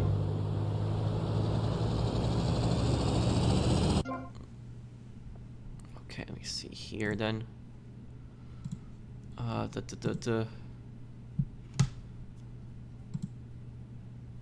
Okay.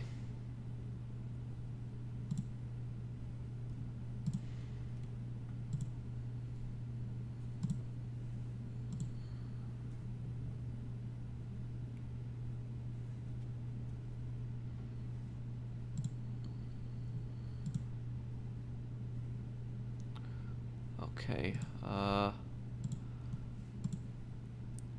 okay, I'm just looking at the stores that I still have to,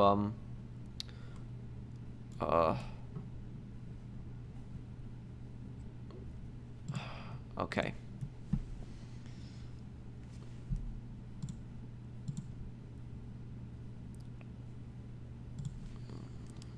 Okay. I saw the stores that I still had to rob,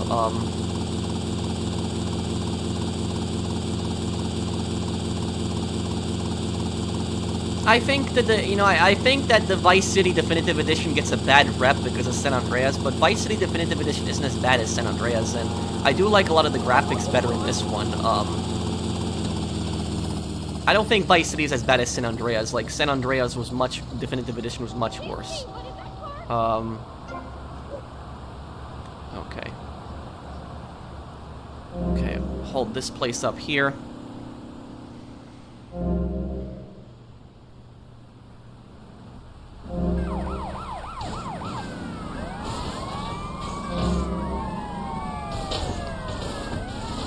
Yeah, they all used to be San Andreas sounds. I've heard it all before. Great. Okay.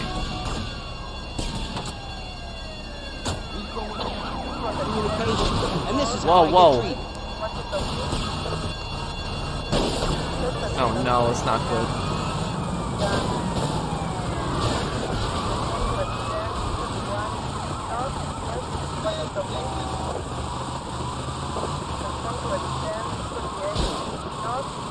It's not good right now. Hey, you could have killed me!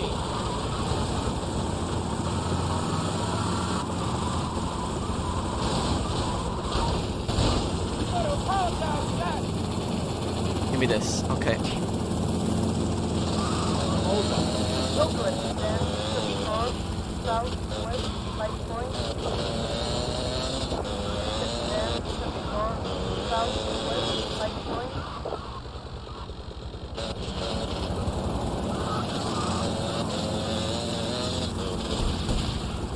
I love the stream, but I have to go. Okay, I'll see you, Saul. Take care.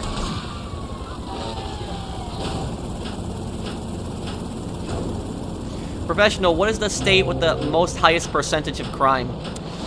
The thing is, though, is I don't like to look at it based on states. I think that looking at crime based on states is a terrible idea.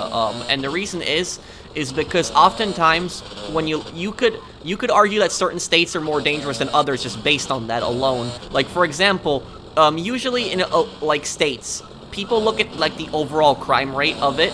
But the thing is, though, is that most of the crime in a lot of places usually comes from like certain spots, like big cities.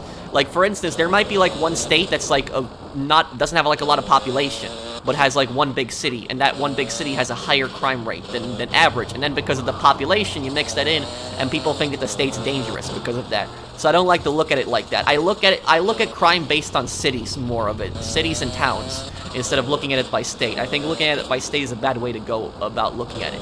You should look at it more like states. Like, for instance, Chicago is crime in Chicago is really high, but then when you compare it to the rest of Illinois is not that high in crime rate. And so, you know, there's examples like that.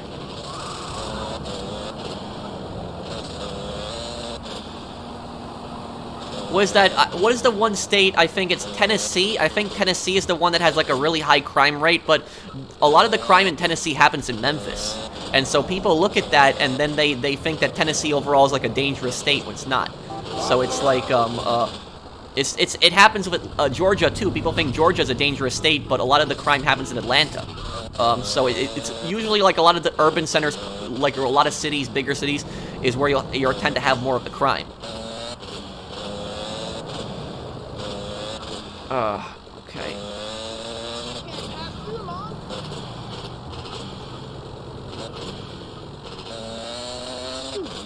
Let's see here, I gotta rob a few stores in this area here.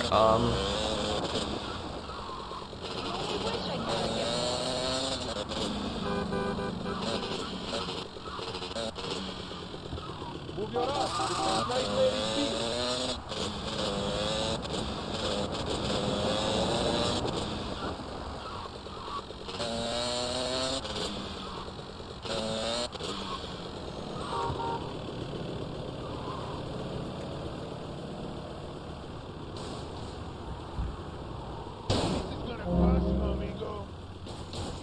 Okay.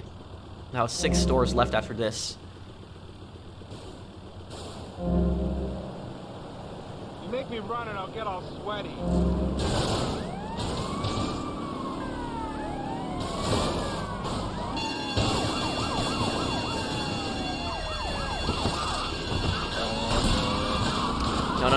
No.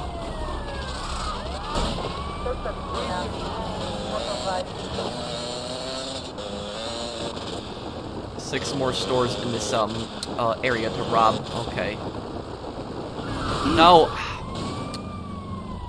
One thing that's annoying about motorcycles. Come on, just.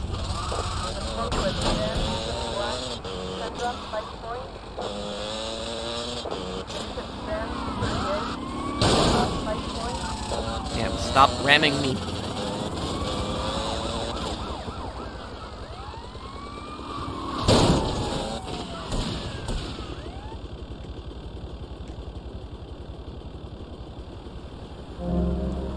This place will be next. I might as well take And while I got plenty of money, I'm doing this for the 100%, so I need to rob 15 stores in the game for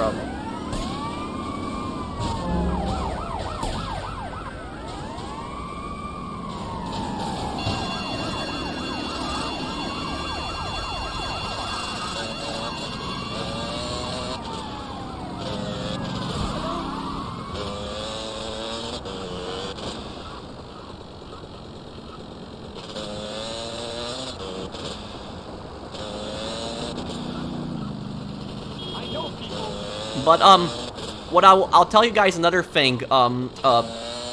robberies of motorcycles are actually common. A lot of people don't know that. But now you're thinking, why would a robber use a motorcycle? Depending on the situation, it might be better than a car for them.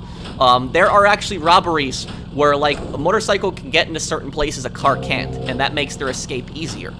And so there have been videos on YouTube, you won't believe this, where like motorcycle gangs will like literally drive into a shopping mall. Like they'll literally drive into a mall and they'll like just rob like a jewelry store really quickly, get on the motorcycles and get out. And that happens. Usually it's more professional like robbers that do this type of stuff. It's more experienced robbers. But it's that's something to also be on the lookout for. So it's like I said, like, you know, stores have more cameras and they have more like more people working, and even security. This will all dramatically lower the risk. But stores are unfortunately very cheap, and they are just you know, they don't care about their workers a lot of times, and it's just really unfortunate. But let me see here. This there was another store in this area here, pretty close to here. I had to go for let me look at stats here. But it's, remember what I said, guys, like, it's like, you know, to keep yourself safe, it's like, you know, don't go shopping at night, because that's like the, one of the riskiest things that you can do, is that going at night, especially like going into your car at a parking lot, but also, what I'll tell you is that if you're working at like some store, like if you're working the night shift at a store, anybody that works the night shift knows what I'm talking about. People that come in on the night shift are oftentimes can be really creepy and weird. Somebody's coming in at like 2 o'clock in the morning for shopping can be kind of weird. And so I've seen people that are like, they come into the store like, you know, right before closing, and they act like really nervous, and that's like a red flag right there that they might be planning something bad. But it's like, if you're working at like any kind of store and you're working the night shift and they tell you you're gonna be there by yourself, don't do it. Just say screw this. Like if they tell you you have no choice, just quit. Do not work on a night shift by yourself. Don't do that. Because you work by yourself on a night shift, that puts you at a huge risk, massive risk. It's just companies just won't care. But it's like working on a night shift by yourself is really, really bad. Don't ever do that. The only time I would say would be acceptable working a night shift by yourself is if you're working in some kind of place that's not open to the public. If you're working in like an office or something like that, a locked place, you know, someplace people can't get in, then okay. But if you're working any kind of place that serves customers and you're there by yourself at night, don't do it. Don't. Just quit on the spot right there. Either they give you other hours where they put more people on the shift, or if they don't, quit. Because that puts you at risk. It's like, is the company gonna compensate you for your hospital bills if somebody comes in and hurts you? So it's just, or something even worse can happen to you. So it's just don't work night shifts by yourself. It puts you at a huge risk of robbers, and robbers will see that. They will see that. A lot of times, robbers will actually come in the store hours before the robbery just to case it out. They'll look around. They'll see how many people work on a shift. They might actually shop at that store a few times just to see what the patterns are, certain hours. And if they see that certain times somebody's working by themselves, and there's not a lot of customers in the store, they'll come in at that time. So just you know, be aware of that. Damn, I can't find this store. I gotta find this here. Can you shop at night in the Netherlands? It doesn't matter. It doesn't matter where. It's just, I would not recommend shopping at night. Period. If you can avoid it, don't do it. And you know, some people will like, you know what I've heard, for instance, I've heard like a lot of people, and I'm not saying this specifically about you, Reznov, but I've heard like a lot of people say, for instance, that like, you know, oh, I'm not worried about getting shot in my country or something like that. Well, just because like, you know, there might not be as many access to firearms in your country doesn't mean that you're not gonna get robbed or hurt. You could get stabbed. So that's like the next thing is. So just, you know, I've heard this people say that, like, you know, my country is safe or something like that. It's like anywhere. Robberies can happen anywhere. It doesn't even need a weapon. They could rob you with their fists. So it's just, people, what do robbers wear? They can wear anything. They can literally wear anything. There's no specific thing that a robber will wear. I gotta Google where this store is because I can't find it. But, you know, people will, like, probably say a lot. It's just a habit. I just do it. Let's see here. Okay, I got that place.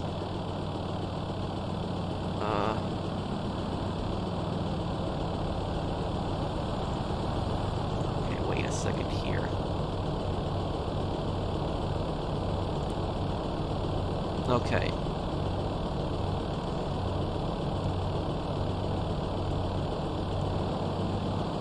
Okay, there are 3 stores that I have to rob in the mall for the 100%. So that should be easier there then. I don't think the definitive edition of Vice City is that bad. It didn't really have that many problems like the other versions. I think it's okay for the most part. I'm having fun with this. So it's just that music is so nostalgic in the mall. Oh, come on. Okay. Okay, well, at least it still counts as a robbery. Okay, yeah, it still counts. As long as you see the cash, it'll count.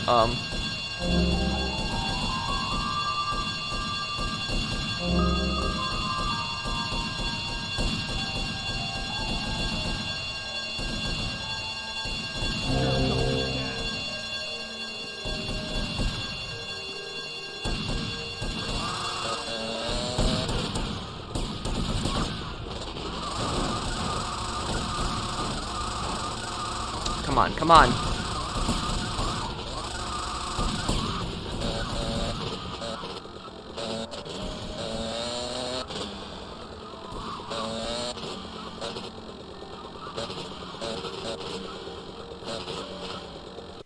What are the other stores here?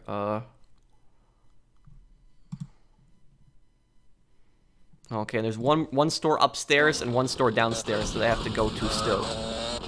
Okay.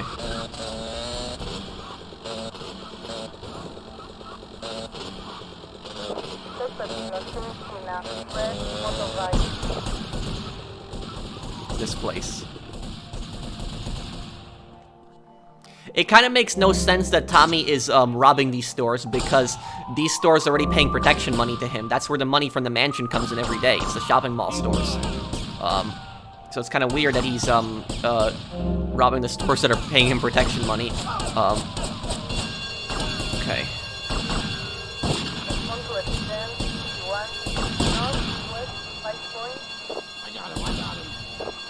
No. Okay, one more store down here.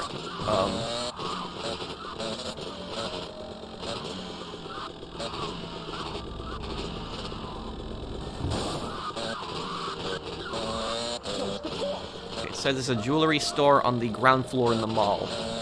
Okay. Is that it right there? I think that is. Okay.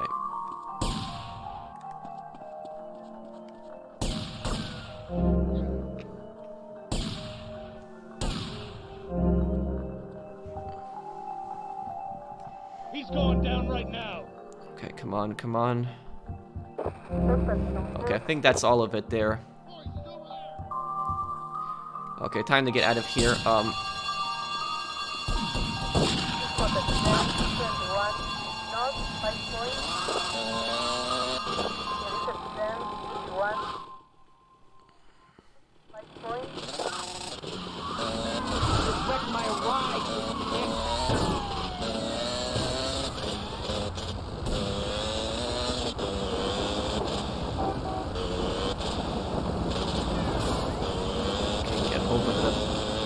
And spray. Ah, no.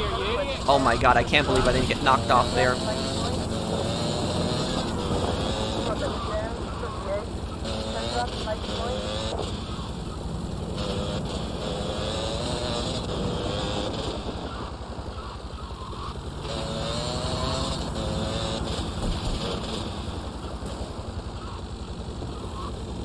Ooh, okay. Ooh, got away. Okay. Are these sounds really reused from San Andreas? No, these are all original Vice City sounds.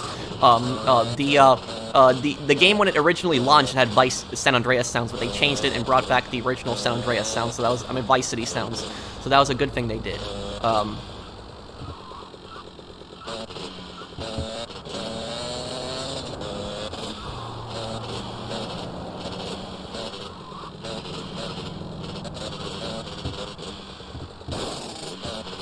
Okay. This place.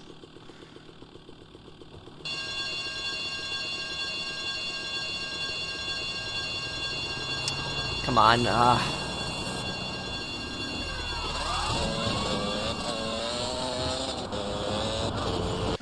Okay, and how many more stores do I have to go for here? Let's see. I have 2 more stores left. Okay, great.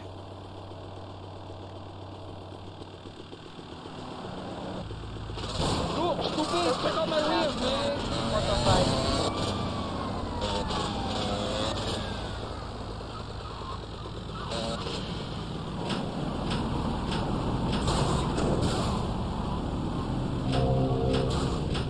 First of all, no thermal.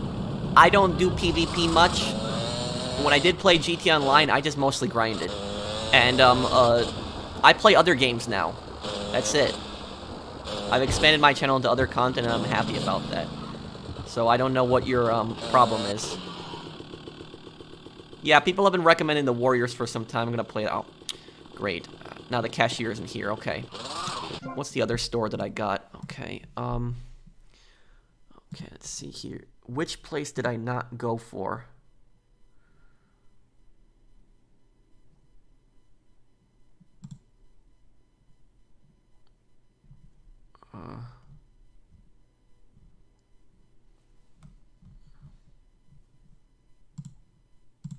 Oh, it was one store that I missed in the mall. Oh, great.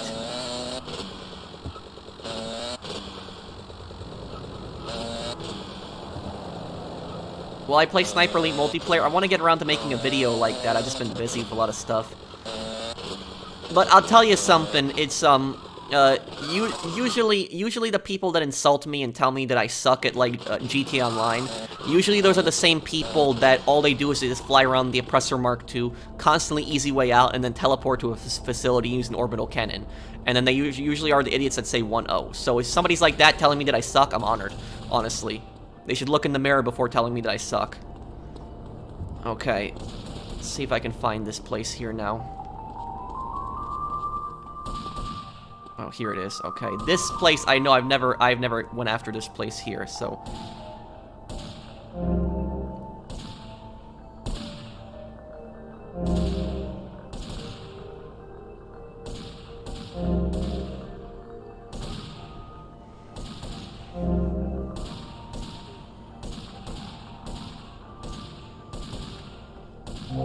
Okay, there we go. One more store left, and I get all the stores robbed in the game.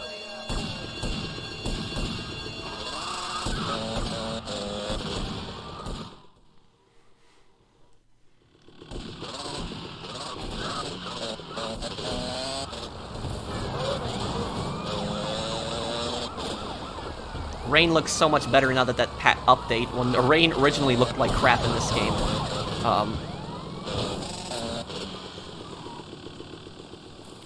Oh, he's not here either. Come on. Okay. We'll come back to that store then. Let's just get out of here then.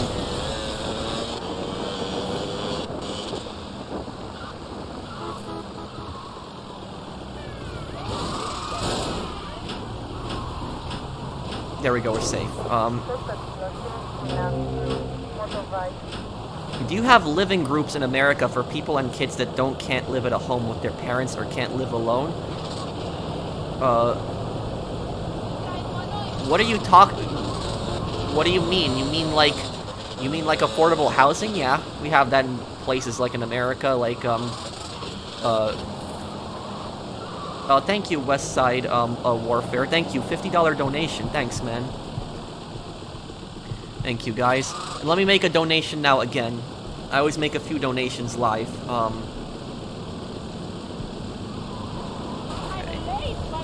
Thank you, everybody who has donated so far. Okay. Okay, here we go. Okay, loading.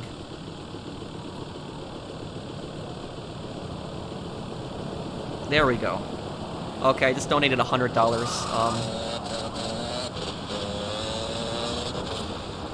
Okay.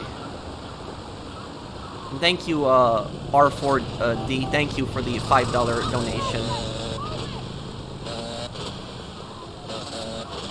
Group homes? What do you mean by like a group home?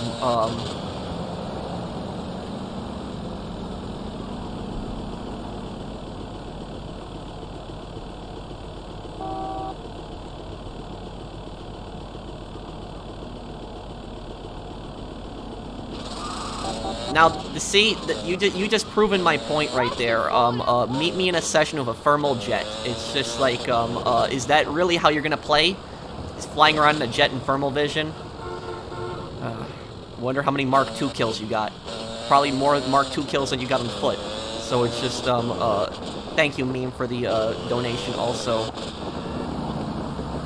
I don't understand why people have to be toxic like this. It's just like, you know, if somebody doesn't want a PvP, just leave them alone. It's not that they're scared or anything. It's like, it's just so stupid. Damn, the limo is not spawning.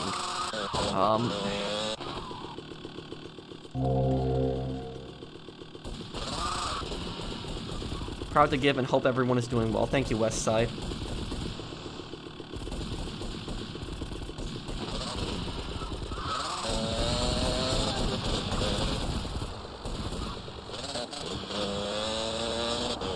And honestly, I'll tell you this, is like, if I get into any kind of PvP fight with somebody in GT Online, and I very rarely do PvP, but when I do if somebody attacks me, and I get into a fight with them, and I'm about to kill them, like, I'm literally right about to kill, if I fire, like, a missile at them, and they blow themselves up right before the missile hits them, or if I shoot them with a sniper rifle, and they instantly easy way out, I count that as a kill. I don't care if there's no scorecard, I count that as a kill. If I drain 90% of your health and then you blow yourself up to avoid getting killed by me, I count that as a kill.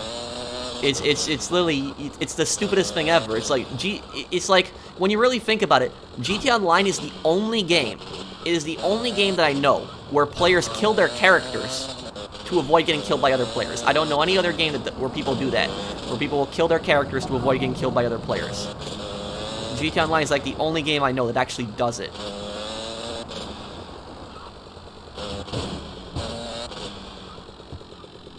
No, I haven't ever seen that in Call of Duty where people blow themselves up to avoid getting killed by another player. Okay, this is the final store here. This should be, okay, come on, come on. Stay off the streets in the future.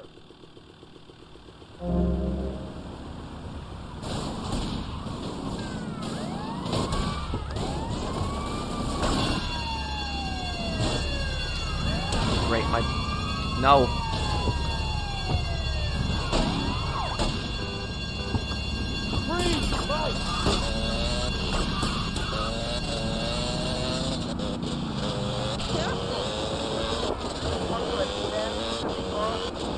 Okay, that should have been, no.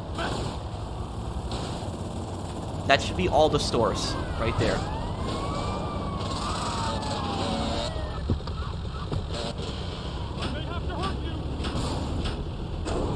Oh yeah, I'll do the Dead Rising games again,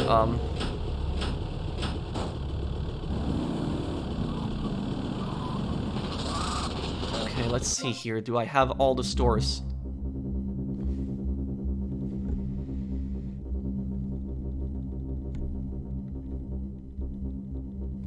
$15 out of 15, perfect. I have all stores have been knocked off. Okay, good. What is my stats now? 66%. Okay. Whoa! I didn't even have a 1 level and they still deployed that. Well, that bike did help me when I had it. Heavy on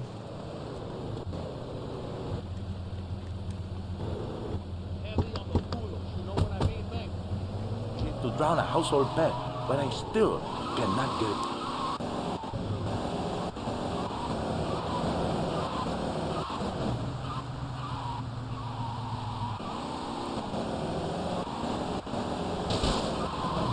That stretch limo just will not spawn. Like, it's just... It's starting to frustrate me.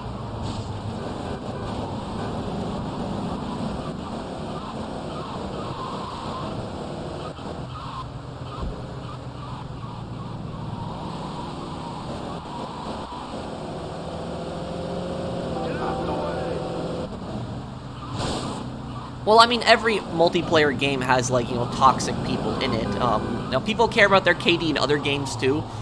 But it's like, GT Online is the only one that I know about where people will blow themselves up to,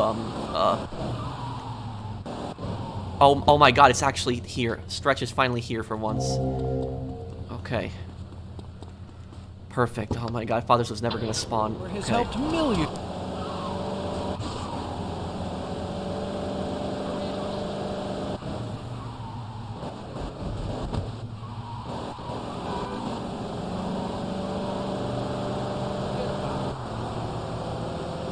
Oh, I don't live in New York anymore though, unusual MC. I moved out of New York almost 2 years ago. Pro Chuck Green or Frank West? I guess I like Frank West because he's the original character.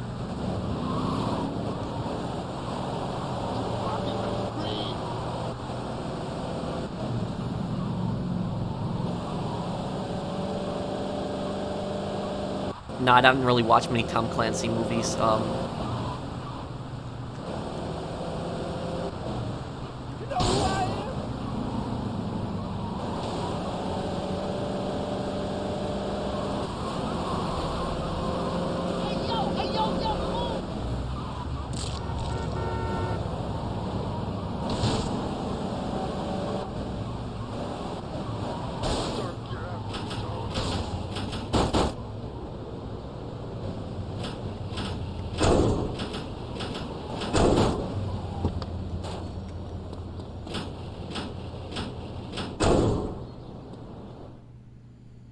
Forget about it, Mario. Okay. I wouldn't do that. Okay, let's see. Cheetah, Infernus, Banshee, Phoenix, Comet, Stinger. Infernus, I think, is Lance's car, right? And the Comet, I know where that spawns Hey, to. what those clothes you want?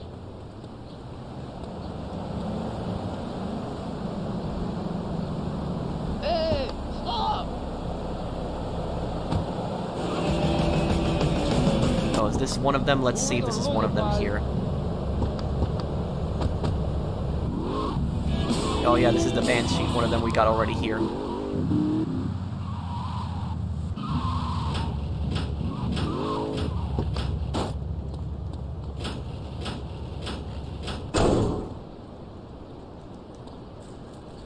You gotta listen to this one, man. Okay, what about this one here? Let's see. Phoenix? Okay. And there's a Comet right out. Okay, everything's spawning right now. I gotta be quick.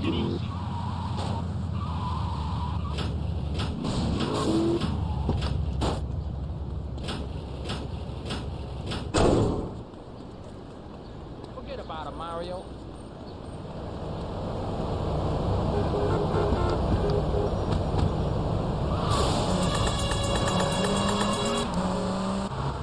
Wow, look at how quick this is going right now. It's literally, I'm completing the whole list like this, just...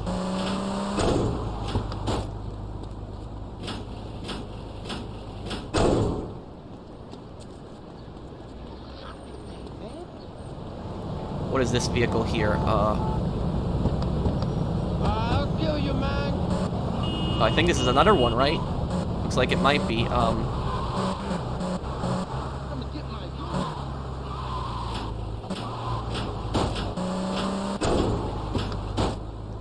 Wow. Cheetah and Infernus. Okay, wow, look at how easy that was. Okay. What is the Cheetah? What vehicle is that again? Is that one it right there? Wait, I'd have to check. No, this is the Phoenix. Okay, wait. I think this might be the Cheetah. Let's see. Yes, it is. Okay.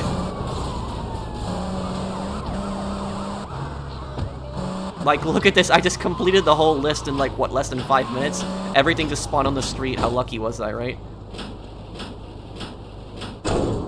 Okay, Infernus. And Infernus is Lance's car. That's the car that's right in front of the mansion, so that should be really easy. It's the only car that didn't spawn out here, but I know where it is, so it's just... This is gonna be really easy.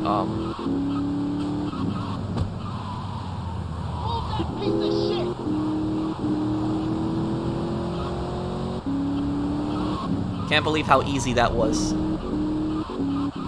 That list was like a joke to complete.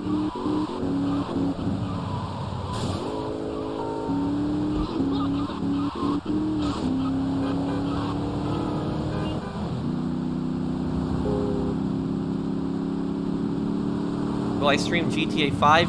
Yeah, when a new update comes out, I'll do it.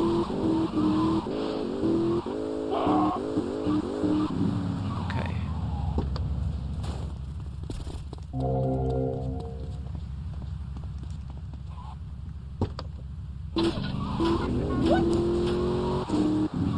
Yeah, this is so easy right now. Okay. Let's get this over to Sunshine Autos then.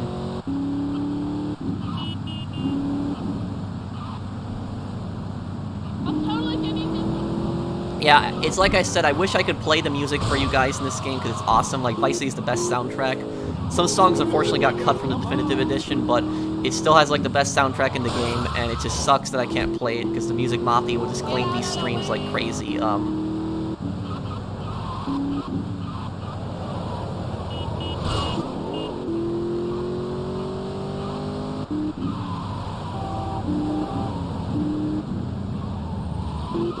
Get off the sidewalk, man!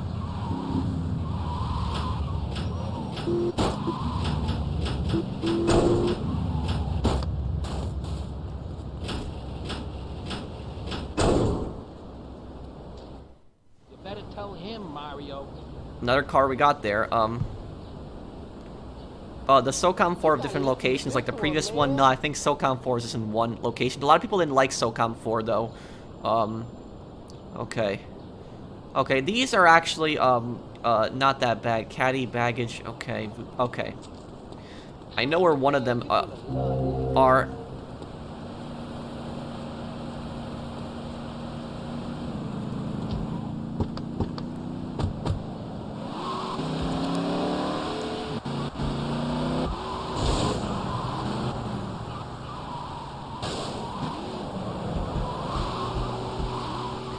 Okay, the Cuban gang's car is really easy to get.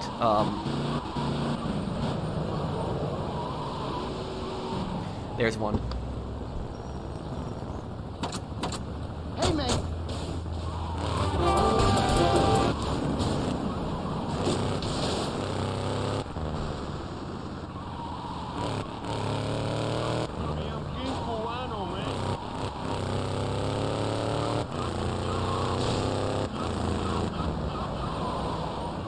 Yo, you better be careful.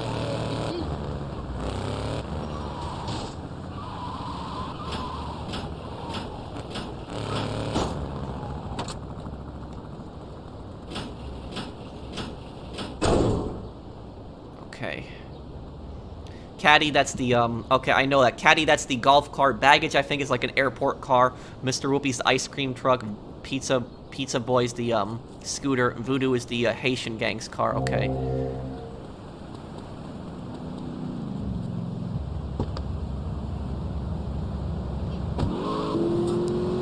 Okay, we gotta go into Little Haiti, which Little Haiti is, again, the most dangerous place in this game.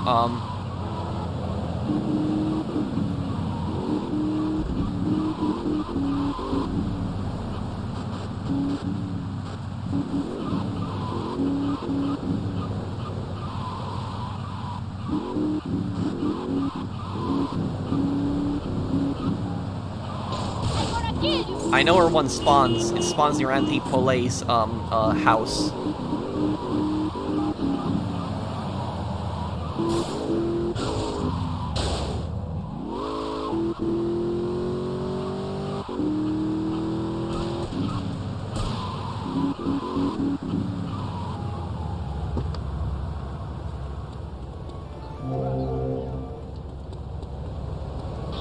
Okay, there's gonna be one right here.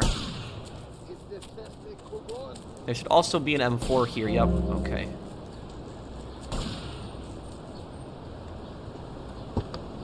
Oh yeah, they're already coming after me,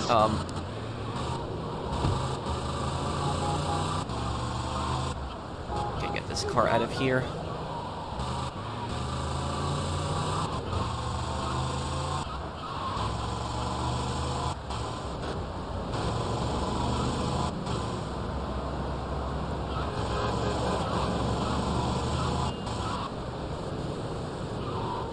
Have I played Transformers? No, I haven't really played the Transformers games.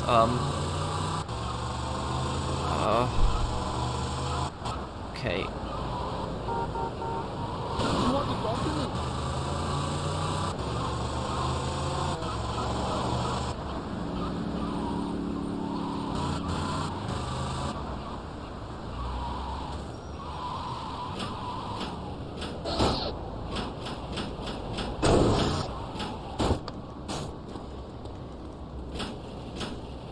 I'll probably give the new Saints Row game a try. I'll ask my viewers if they want to see me play it. Caddy Baggage, Mr. Rupee, and Pizza Boy, okay. Give me a break.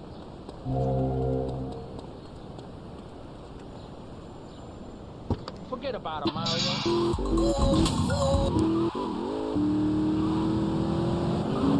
Gotta get over to the airport here for this next one.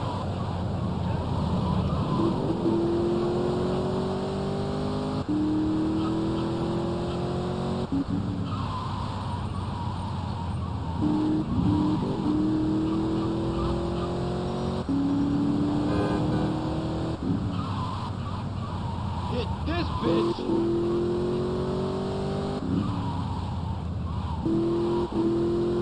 Okay, it's gonna be that airport car. It should be pretty easy to find.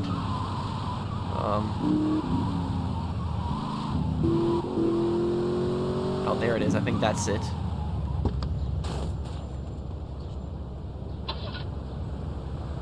Yeah. Okay.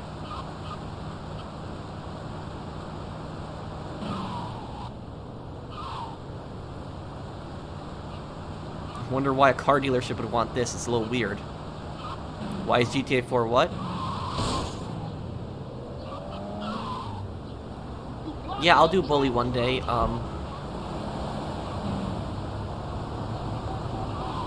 you just ran into my car. Man, this thing is slow. But it's like a block away.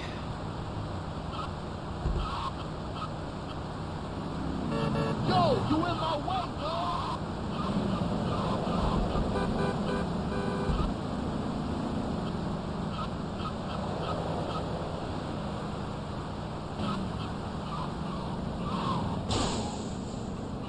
I did play an Assassin's Creed game once. I played Assassin's Creed 1, but I'll gladly play the other Assassin's Creed games in the future. I'll do them.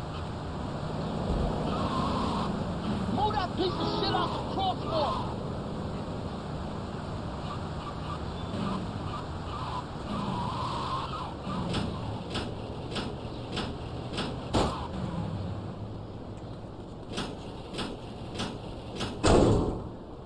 Okay, Caddy, Mr. Rupee, and okay.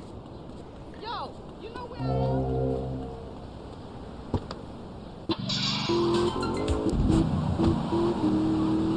This will complete. I think this is the final list for Sunshine Autos because I've completed so many lists already. I think this is it.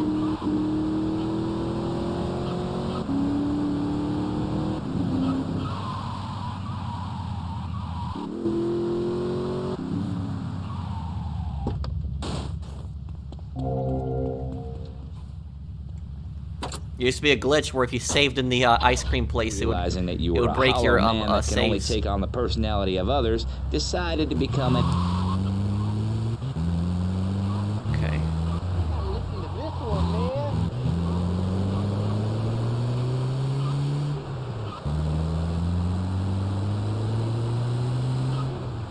You in the way, yo.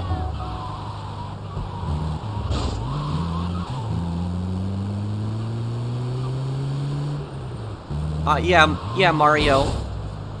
It's like I said, like, it's like, I don't even really care much for him, like, Elon Musk. Like, I don't necessarily like him or dislike him, but I don't, like, I don't care about him personally buying Twitter. I don't see it as a big deal. I don't know why some people are freaking out over it, but it's like I said, it's like, you know, the media. When the media kept saying it's dangerous for like a billionaire to own Twitter and stuff like that, I don't believe them. And the reason I don't believe them is because they're okay with billionaires owning social media and newspapers and all that other stuff. They're not pissed off that a billionaire bought Twitter. That's not what they're angry about. What they're angry about is that it's a billionaire that bought Twitter that they don't like. That's what they're angry about. Because if the media really was, like, against billionaires owning social media newspapers, they'd be criticizing a lot more people. But it's like, you know, Jeff Bezos did not get this same treatment when he bought the Washington Post. Instead, they were actually saying that it's great that he bought the Washington Post. Okay, where's my, okay, Caddy will be over there.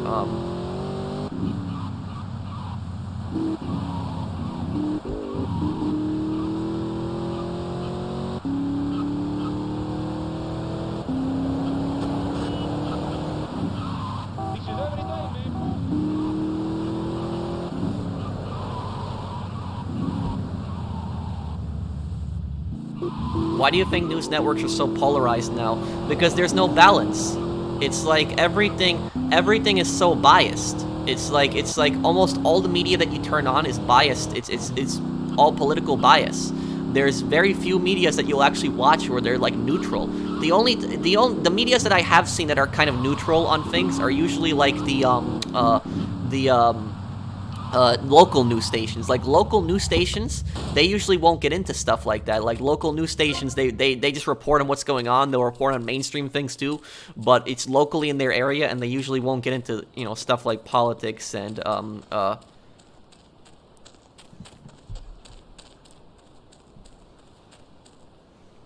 hello, I'm Gretty, Mobinator's friends. You look amazing, and fun fact, Castrati from SOCOM 2 is based on Zefa Mustafi, an Albanian-American mafioso. Elbasan and Shokar are real cities in Albania. Oh, so you did see SOCOM 2. I'll be playing SOCOM 2 one day on the channel, but I wanted to know your thoughts on, like, the voice actors, but you and your friend, you told me about that. But, yeah, what I'll say is, like, about the media is like, and I don't do politics on this channel, but I will just say that the vast majority of the mainstream media is biased. It's like they'll say that they're not biased and they're just presenting you the facts, but it's the way how they present you with the facts. Look at the tone. Look at how they're presenting it specifically, and you can clearly see the bias. Like, the thing is, though, is I hear people all the time when people will say that Fox News is, like, conservative biased. It is. Don't get me wrong. But the thing is, those same people that accuse Fox of being biased will then watch a network like CNN, and they'll be like, oh, CNN is fair and balanced. It's not. CNN is left-wing, where Fox is right-wing. It's like, the only difference is that Fox at least admits that they're biased. CNN doesn't admit that they're biased. So it's like all of the mainstream media, it's all of, there's just so much bias in it, and nobody wants to talk fact anymore. Nobody wants to take a neutral position, just present you the facts of what's going on. But it's just the media's job should be just talking about, you know, presenting you with the facts, what's going on, and then you as the viewer decide for yourself what you believe and what you don't believe. It's as simple as that. But it's like too many times the media has gone from reporting to preaching. That's the difference nowadays. When I was growing up as a kid, the media wasn't this bad, but now it's ridiculous. But that's just it. I don't get into politics on this channel, but that's just my take on it for the person asking me about what I think of the media. It's all biased, but it's that's what I'll say. The caddy should be around here. Where's the golf cart? I'm trying to find it, but it should be around here somewhere.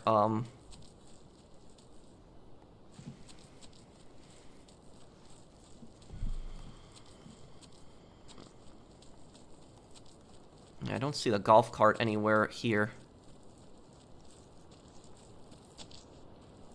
What about ABC News? All of it is biased. It's a lot of it is biased.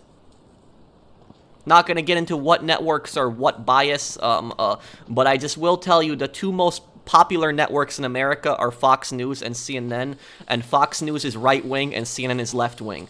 It's it doesn't matter, you know, whether you're left-wing or you're right-wing, it doesn't matter. It's that both networks are biased, and people can't tell me that they're not biased, but they're biased. Literally, the only difference, like I said, I've watched like hours and hours of CNN, and I've watched hours and hours of Fox, and I've watched a little bit of MSNBC, and I was just interested in how they report on things differently, but it's, but what I'll tell you is that, let me just get out of here. I'm gonna try to find where this caddy is.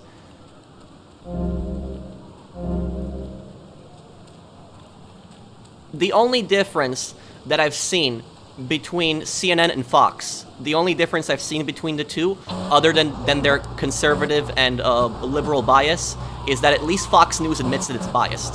That's the only thing I'll say about that. Whether you like Fox News or not, it's at least Fox News doesn't hide or pretend to not be biased. They admit to it a lot of times. They admit that they're biased.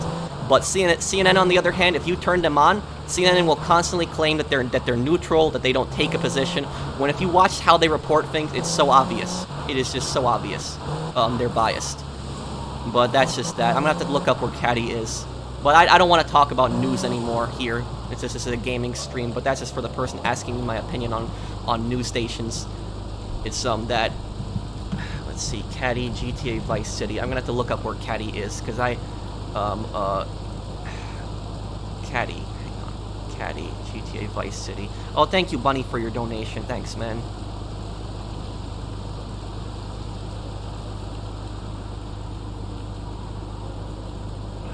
Okay, let's see, where is...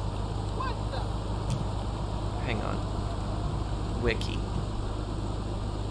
Let's see, Caddy. Okay, I'm looking up Vice City, locations. Hello? Hello?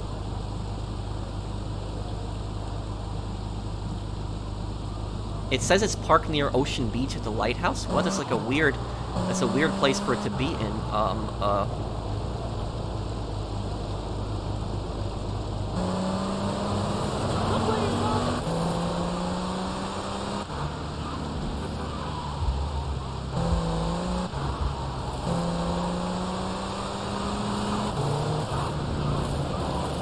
Oh no, I know, and do I watch Inside Edition? I've watched Inside Edition. There is a little bit of bias in Inside Edition, but Inside Edition usually does not take a side from what I've seen.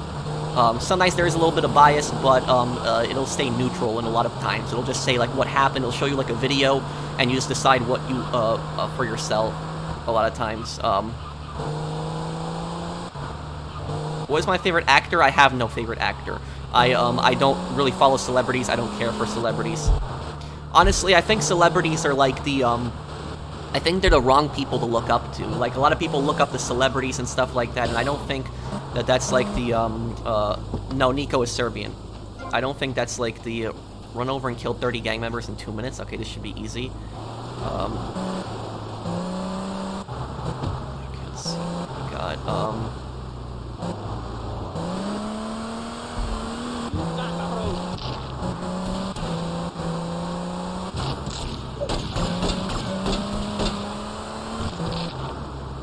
This is a really easy rampage.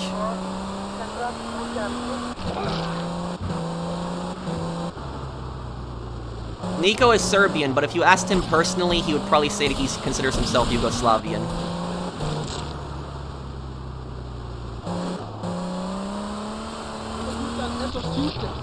There we go, rampage completed.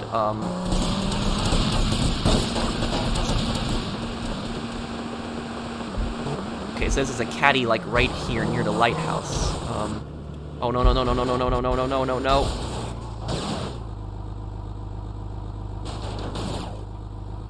Okay, that was close. That was not good. I'll whoop you in pinochle.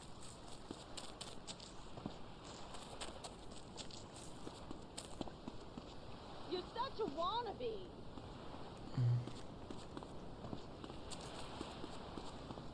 Be real careful, man. Pro, you are the wisest person I know. Thank you. But, like, what I was trying to say earlier about the celebrities is, like, so many... Oh, I think I see the golf cart. So many people, like, look up to celebrities as, like, their personal heroes, and I don't understand why. Like, what have they done? Like, and I know some celebrities help, like, charity causes and all, don't get me wrong, but, like, people look at, like, the Hollywood celebrities and, like, think that they're some kind of heroes or something like that. No, these are just people that just play in movies. These are actors, musicians. I don't know why people look up to them so much. I don't understand that. You know, it's like, I think that, like, you know, I don't understand. It's like, instead of, like, looking up to, like, celebrities, why don't you look up to, like, people that, you know, really did make a difference? Why don't you look up to, like, you know, the pilots at, like, the Battle of Midway during World War II who, like, turned the tide in the Pacific? Or, like, what about, like, the American soldiers that stormed the beaches of Normandy and, like, liberated France and Western Europe from the Nazis? Why don't you look up to people like that as, like, your heroes? Those are real heroes. But, like, people instead, like, look up to, like, celebrities and actors and musicians. I don't understand that.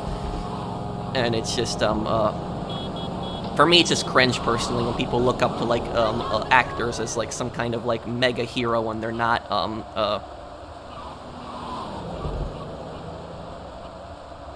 And you ask these kids today, like, you know, you ask them, like, who would you rather meet? Would you rather meet a World War II veteran that was at the Battle of Normandy, or would you rather meet a celebrity? I think most kids are going to choose a celebrity. So it's just, that's what saddens me so much.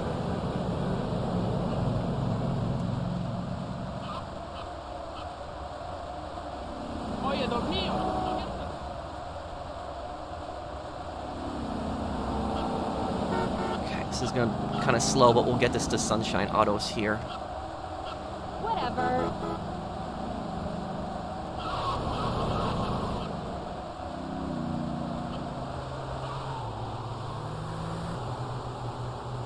Oh yeah, I mean, people can look up to whoever they want, but I can also say that that's stupid. If somebody thinks that like if somebody considers like a celebrity their hero, but doesn't like consider like a World War II veteran a hero, I'll say that they're stupid.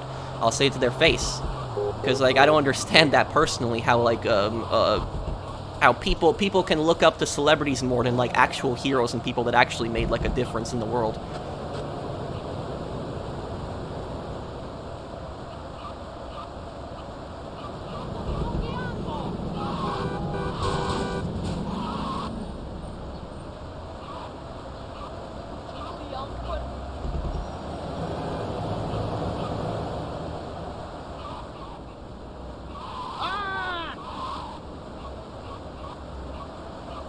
Got it here. It's a long drive. I just gotta get the pizza scooter next.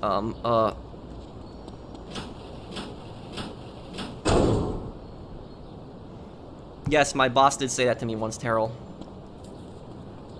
Come on, don't push me. I agree. The real people are the people that actually save lives. As a doctor, police officer, firefighter, and the veterans. Don't forget the veterans too. It's And honestly, I'll tell you something. If you want to know how much I don't respect celebrities, I have 10 times more respect for my local garbage men than I do for celebrities or actors, because my local garbage men are actually out there helping the community. They're actually helping make a difference. They're actually cleaning it up. And being a garbage man is not even a bad job. It's a decent job. But the way society looks at it, they think that somebody's a garbage man, there's some kind of failure, when they're not.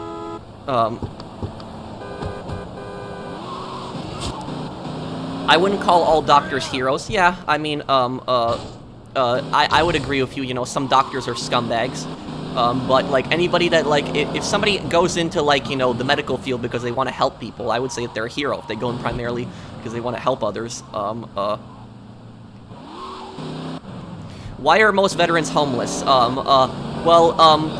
lot of Vietnam veterans, for instance, are homeless, and the reason that I'm not saying every cop is a hero, but I'm saying is that, like, you know, most people become police officers because they want to make a difference in their communities and help. And for that, I consider them heroes. I understand there's bad cops out there, but this is a very small group. The vast majority of cops are good people. But it's, what I was talking about, the homeless veterans, right? So Vietnam veterans are oftentimes homeless. And the reason Vietnam veterans are homeless at a higher rate than, like, you know, Iraq War veterans or Afghan veterans is because the Vietnam War was really the first major war in American history that the U.S. did not win. And what ended up happening was the public turned against the war really quickly, but they didn't just turn against the war. The public treated Vietnam veterans really badly. Like, Vietnam veterans were spit at, they were called murderers, they were just treated really badly. And what happened was, like, after World War II, like, a lot of times businesses, they were proud of, like, they were proud to hire, like, a World War II veteran in their business. But, like, after the Vietnam War, people did not have that same sentiment towards Vietnam veterans, and people were oftentimes ashamed to employ Vietnam veterans. And so Vietnam veterans were treated really badly by the public. They weren't given opportunity like other veterans were.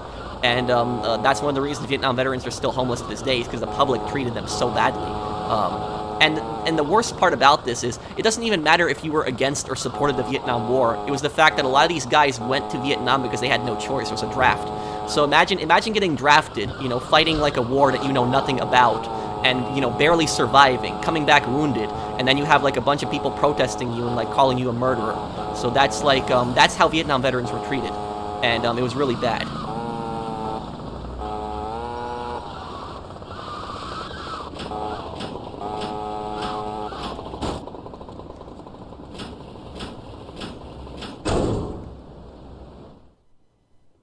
Okay, all the vehicles. Nice. Here's a little something. Okay. What hardware have we got? We have completed Sunshine Autos. Why do we have a world full of people who give opinions when we should get more people to do something about it and actually impact society? People like to talk a lot, but a lot of times there's talk and no action. I mean, you look at the people on Twitter. A lot of the people on Twitter, they spam stuff. They think that they're fighting for some kind of cause, but in reality, they're doing nothing. So it's just that. I do these charity streams like a few times a year, and I have charities like linked, like fundraisers linked to a lot of my videos, and like at least I'm trying to do something. I'm trying to help people out, and I also do donate to at whatever charity that I have. 'Cause I've done several on the channel. I always do donate live, so I never ask people to donate without donating myself.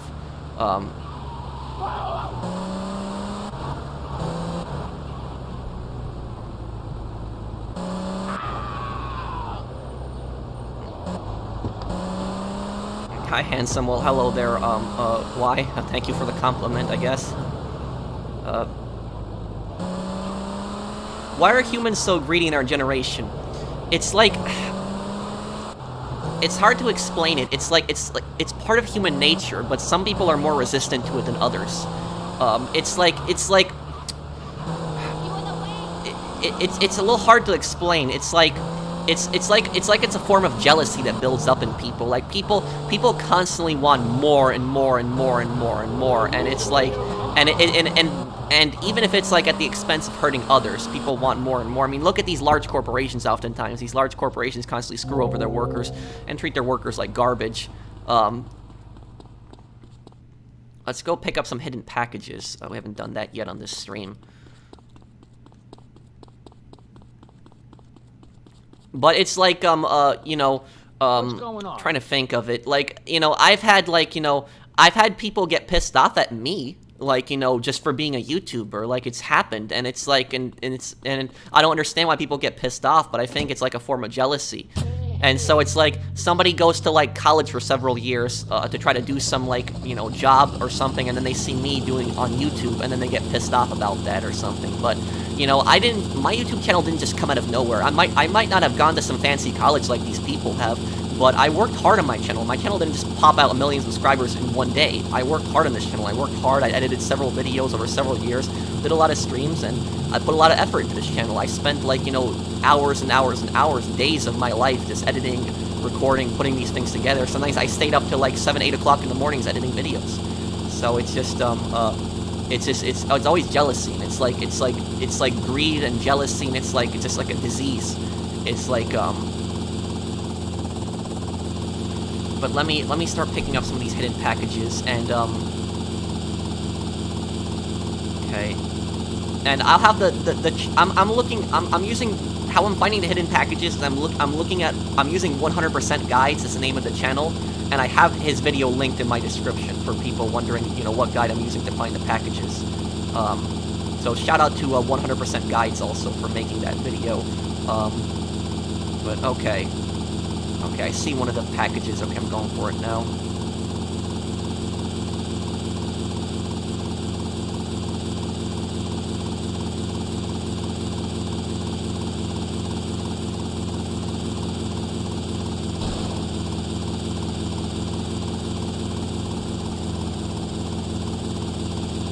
Maybe they'll remaster Liberty City Stories.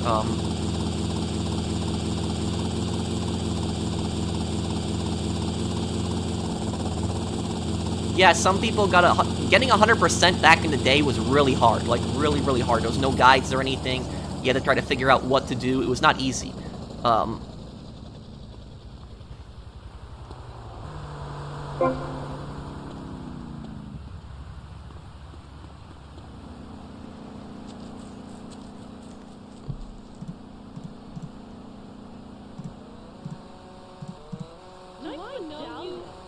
See, where is these next packages? Okay. I'm not talking to you, Buzzy. Okay, I see the next two packages. Yeah, I know the song Fortunate Son.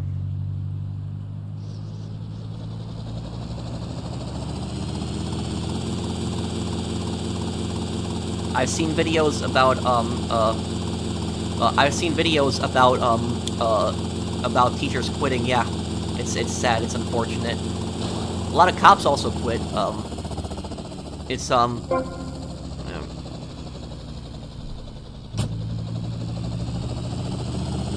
You could have just said you wanted an editor. Nah, I always like doing everything myself.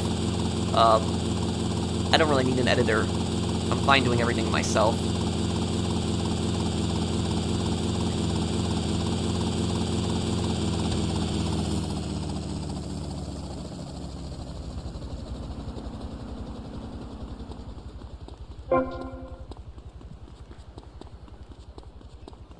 Is editing hard? It depends. If it's like a playthrough, no. Like, playthroughs are pretty easy to edit. If it's like a guide, it can be pretty hard.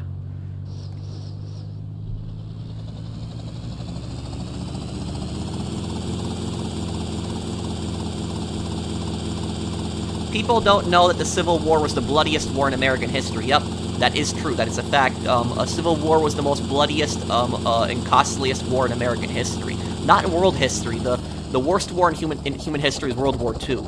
But in terms of like American history, where the most amount of Americans died was the Civil War. And so the Civil War was like one of our country's worst times. It was like the Civil War is just one of the worst, probably the worst time period that you could be alive in American history. It was just a really bad time.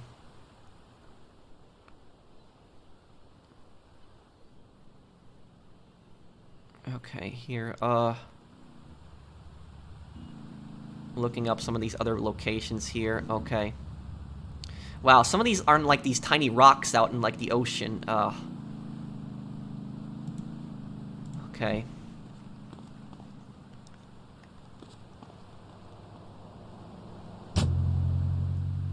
And do you think wars will ever officially end? No. Wars will never end. There's almost always somebody that wants something from somebody else, and wars will unfortunately never end. There's less wars today than there was in the past, but wars will never end. It's always war will always be going on.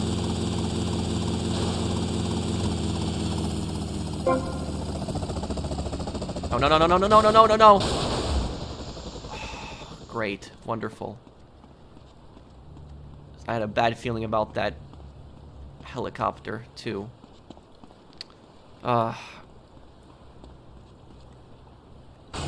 Nope. Damn. Wanted to see if I could still get in it. What the?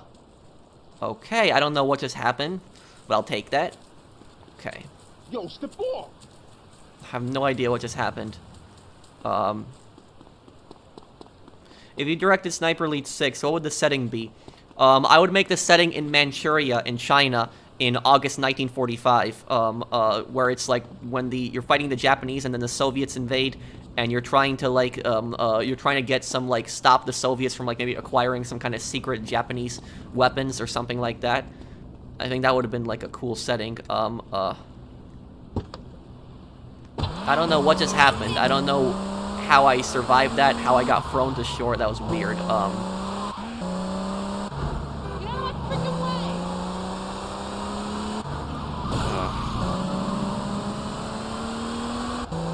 Go and get another helicopter from my mansion.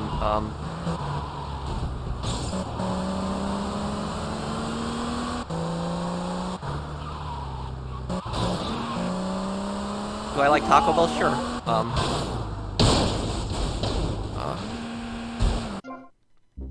What's my 68%? I'm surprised I'm not at 70% yet.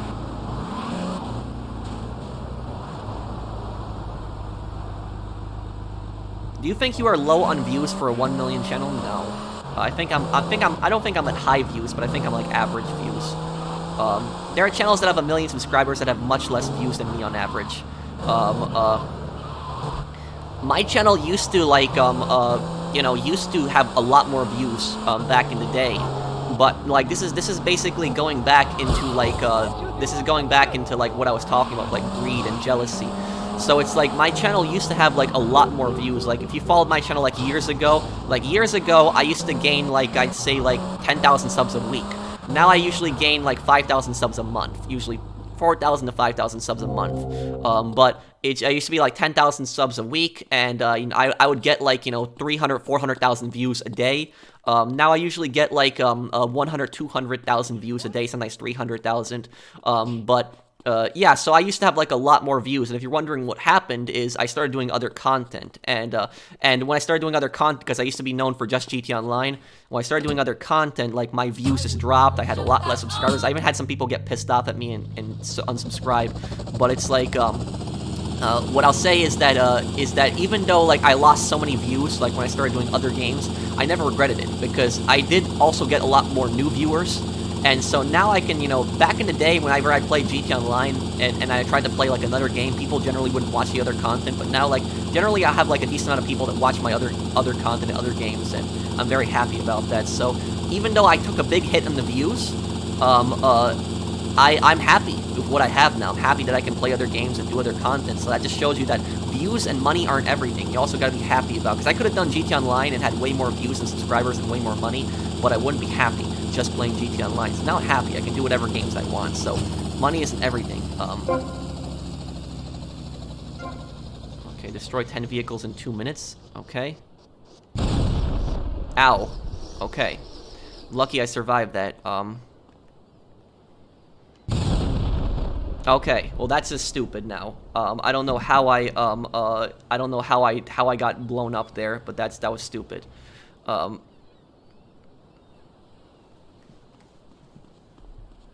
I know that, Mario.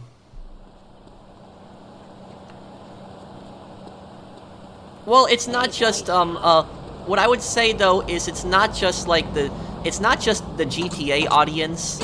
Like it's like there. This happens to almost every channel. Like every channel that any channel that does like one type of content or one type of game, when they try to move on to playing other content and playing other games, usually they'll have like a bunch of people that'll lash out at them and get pissed off and stuff like that. And honestly, I have never understood this reasoning. Is somebody come, because I've seen some really nasty comments on my channel. Like I've seen some really bad comments towards me, like cursing me out and stuff.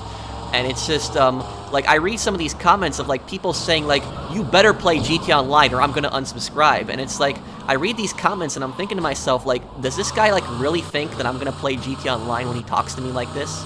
Like it's just you know, it's like, no. It's just I don't understand how somebody can act like that. It's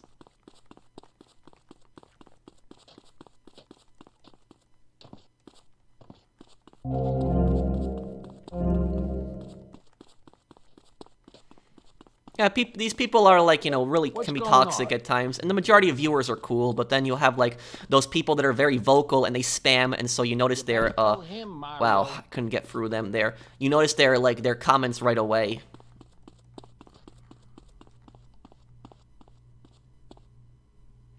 No, because that wouldn't be fair to the rest of the the loyal viewers. Shush.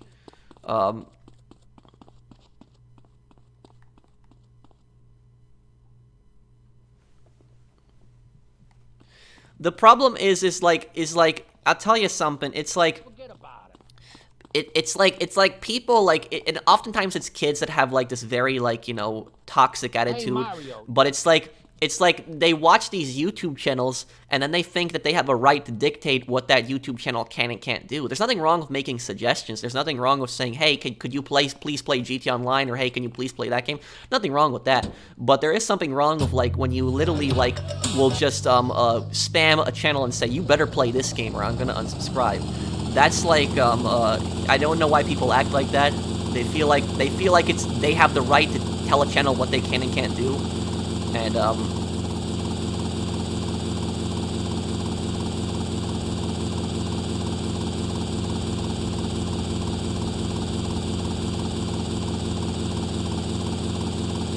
it's a very good stream, thank you. I cannot understand why people advise content creators to do something or they unsubscribe. It's like I said, it's like somehow they think that viewers that the content creator is somehow going to just give in to their demands. Okay. Okay.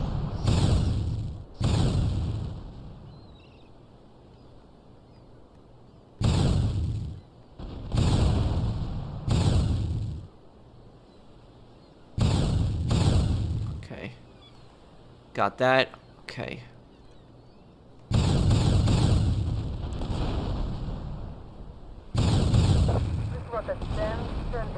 Okay, 2 more boats.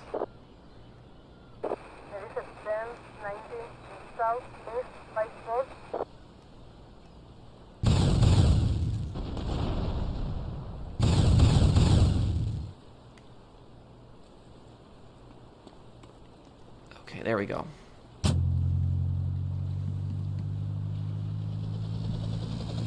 Thank you, Motivation, for subscribing.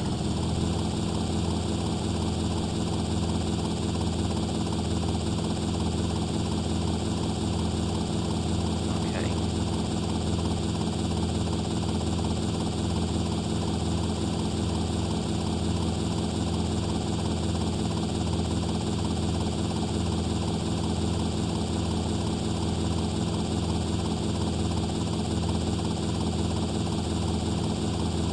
Okay. I see the next few packages.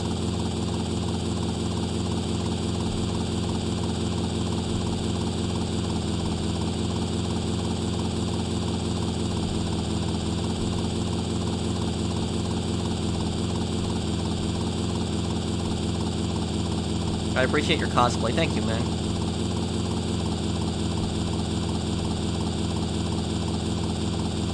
I'm not gonna be jerk to you just because you're not playing Army of Two, mate. It's your choice. Oh, thank you, Mr. Waifu. I will play part of the Army of Two one day.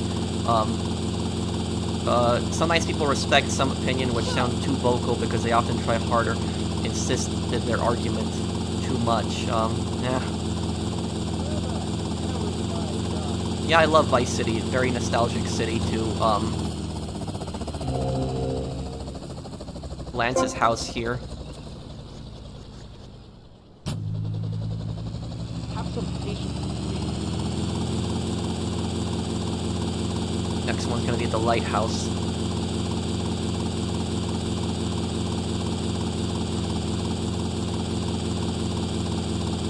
But I'll tell you guys, the main reason that so many YouTubers do not branch out and try to do other content is because of those two reasons. The first reason is they're scared their views are gonna drop, and the second reason is that they just give in to the people that complain, and so they that just that happens a bit. But I'll tell you something is the people that complain and only like demand like one type of content, they destroy channels. They destroy YouTube channels. Because in their minds, they somehow think that they're helping that channel by demanding that one type of content. But in reality, they're destroying the channel. And let me give you a perfect example of how they destroy channels. Basically, what happens is, let's take a look at, for instance, Star Wars Battlefront 2 YouTubers, right? Star Wars Battlefront 2 YouTubers. They try to play any other game besides Star Wars Battlefront 2. They have a bunch of people start complaining to them on their channel saying, why are you not playing Star Wars Battlefront 2? I want to see Star Wars Battlefront 2. Play Star Wars Battlefront 2 or I'm going to unsubscribe. And so they just give in to that, and they just keep playing Star Wars Battlefront 2. Then what happens is, because they only made their channel based on one content, Star Wars Battlefront 2, EA decides one day, saying, hey, you know, we're not making any more Star Wars Battlefront 2 updates. This is the final update. And now that creator, because he only made content on that one game, basically screwed himself over because he has nothing else left to make. He's not known for making any other content, so now it's going to be super hard instead of earlier when he could have tried to expand. And those same people that kept demanding Star Wars Battlefront 2 content, they get bored and they start watch other channels because now that game that they wanted has no content left. Oh, is a phone? Who's calling me? Tommy, it's Steve. Oh, okay. You're a marvel. I'm a marvel. They love us. We are rewriting the record books, pal.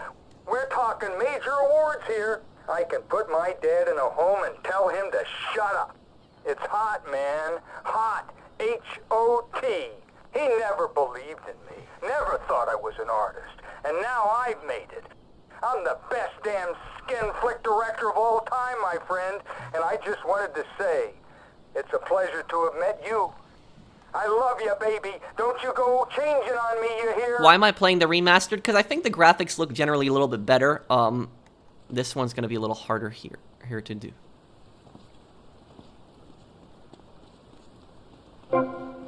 I think the graphics are a little bit better, and I like, you know, I like Vice City Definitive Edition. I know that might be a little controversial, but I generally do like this one. Like, this wasn't a disaster like San Andreas. Like, San Andreas was a disaster, but Vice City wasn't a disaster. Like, people look at San Andreas and they think Vice City was the same, but it wasn't.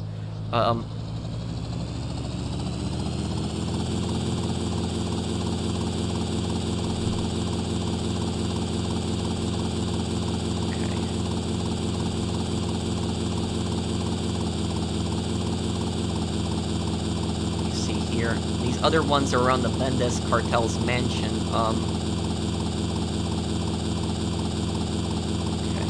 Oh.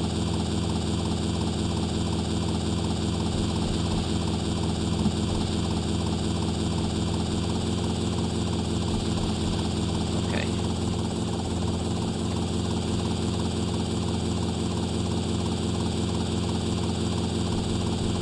Oh yeah, I would love a Mercenaries remaster. That game definitely deserves a remaster. I will agree with you there.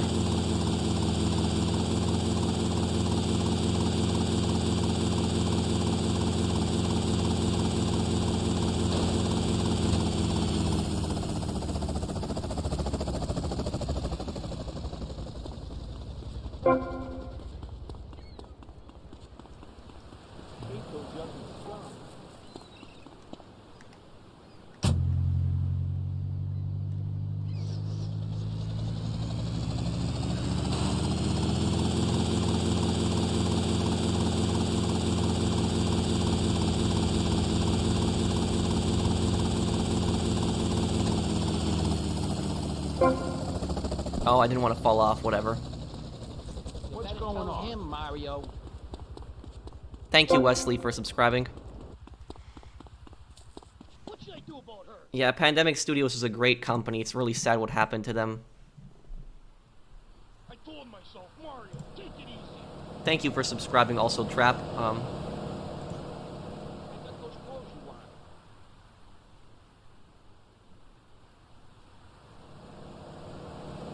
You don't look at me. Okay.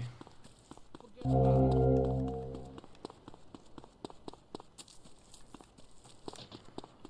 What hardware have we got?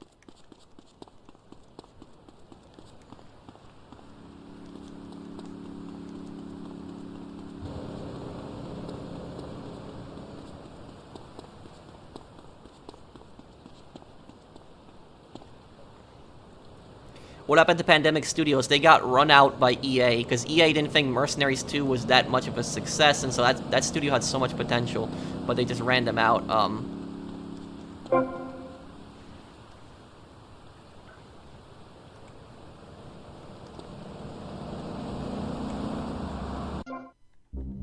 Stats, let's see. Still at 68%, but we completed a lot of stuff on this part.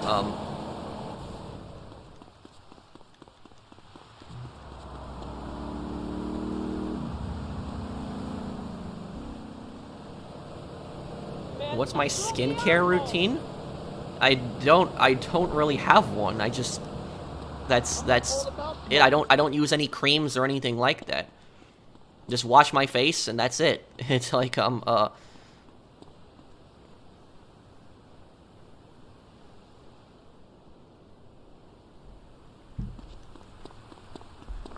let's see here. Oh, the studio. We're gonna have the plane there. Why can't some people take criticism? Because they think it's a personal attack on themselves when it's not. And also arrogance. Arrogance, narcissism plays a role in this as well.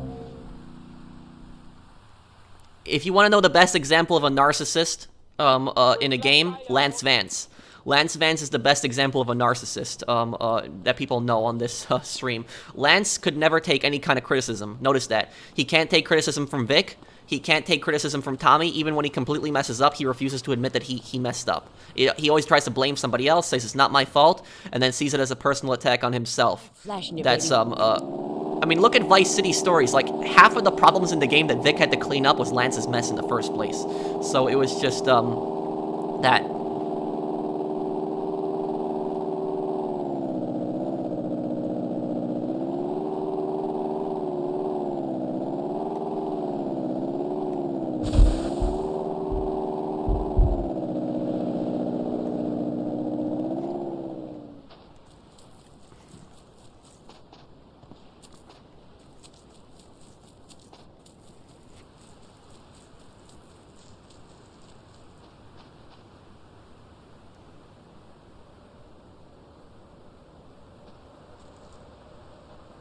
And the thing is, though, is on my channel, I've always been open to criticism, you know, I always do read people's comments. I try to read as many comments as I can, and, you know, somebody, like, you know, if somebody tells me, like, you know, my video's too loud or too low, I will, like, correct that for the next part.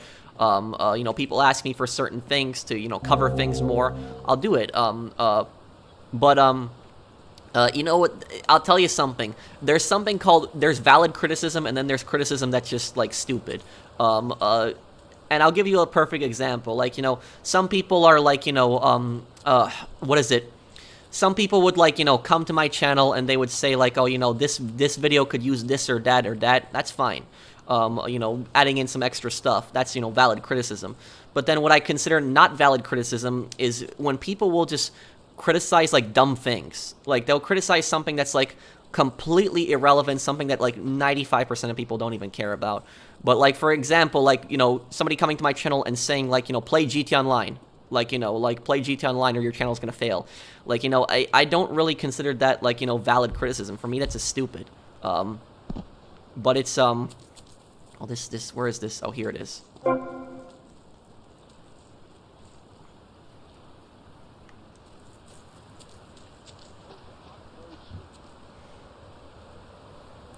And it's like I've said, like, it's like, oh, thank you, Mobinator, for your donation. Thanks, man. Thank you for anybody else that I missed. I'm sorry if I missed anyone. Oh, George made a donation earlier. Thank you, guys. But it's like, what I'll tell you is, like, you know, when I started doing, like, other content and playing, like, other games, I noticed that my videos had, like, a jump in dislikes. Because my content usually, I know you guys can't see dislikes anymore, my content usually has a 98% to a 99% like ratio. That's actually what it is. Like, all my Scarface videos are 99% likes and 1% dislike. And I'm very proud of that ratio. It means people really like my content. And it was like this before the dislikes even disappeared. So for people saying, oh, it's because people don't care to dislike, it was like the same, it was pretty much the same before the dislikes disappeared. But, what I'll say is, though, is when I first started seeing, like, a jump in dislikes when I started doing other content. Like, my Ace Attorney videos, for instance, like, those, like, they got a bunch of dislikes. And, like, and I was trying to figure out, like, what I was doing wrong on the playthroughs, on, like, why people were disliking my content. And so I would ask people, I'm like, hey, you know, why are you disliking? Like, and I have no problem with people disliking my videos, but, like, I would at least like an explanation so that I can, like, improve my content, for the future. But, like, I've seen comments of people, like, saying, oh, I dislike because it's not GTA. And I was like, come on, seriously, dude? That's really, that's, like, one of the stupidest things ever. It's like, you're gonna literally click on my video and just, like, leave a dislike just because it's not GTA, and then not even watch the video and just leave. Like, that's like one of the stupidest things that I've honestly ever heard about. Like, it's so dumb. That is not a valid criticism. That is just, that's just disliking something because it's not the game that you want to see. It's yes, I've actually had people admit to disliking my videos for that. They'll dislike something because it's not GTA. So, like, I'll play another game and they'll be like, oh, it's not GTA, dislike. And that's just, that's happened before.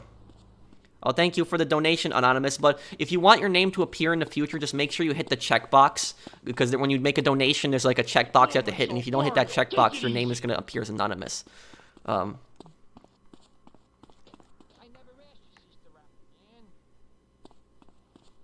I never watched Ace Attorney, but I would never go and put a dislike on something bad unless it triggers me.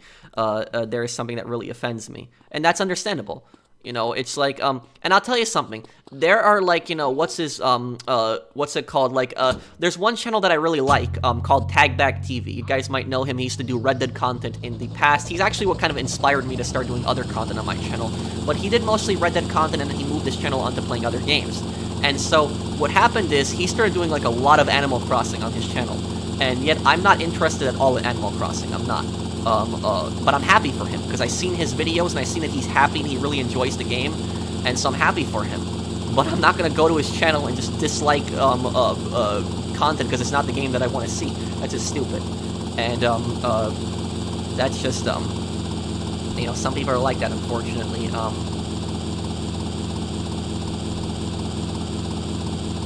Let's see here,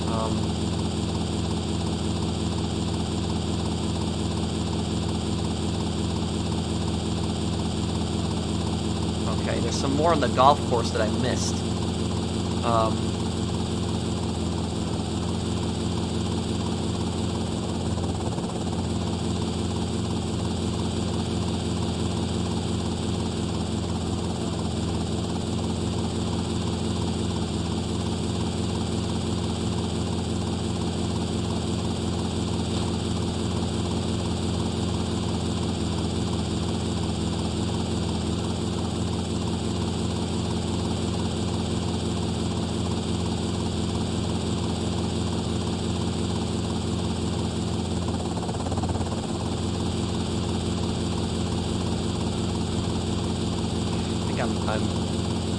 I'm passing this.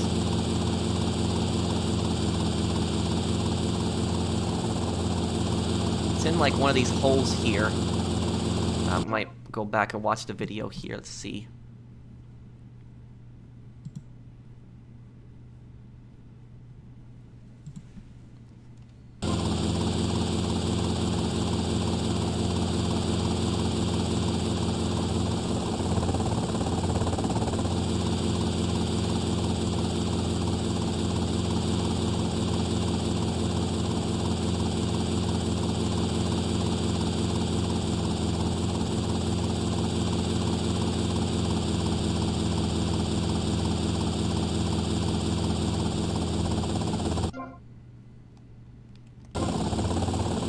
Might be on the other one here. Wait, let's see.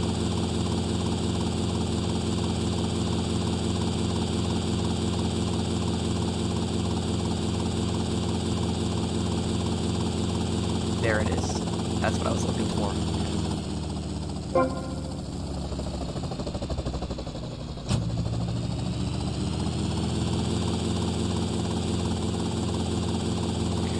Okay. There's gonna be an island.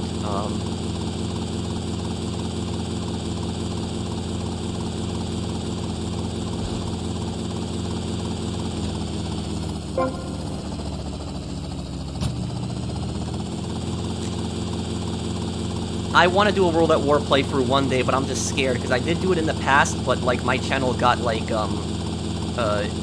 my channel got hit with a strike from YouTube for violating their harmful and brutality policy. Okay, that one's under the bridge. That one's easy.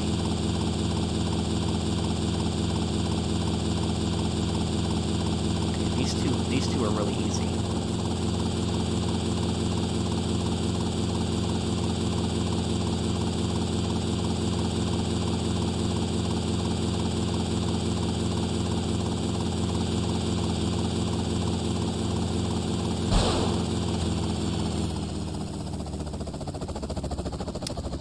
Wait, which bridge is it? I'd have to actually go back and look, but it was under the big bridge.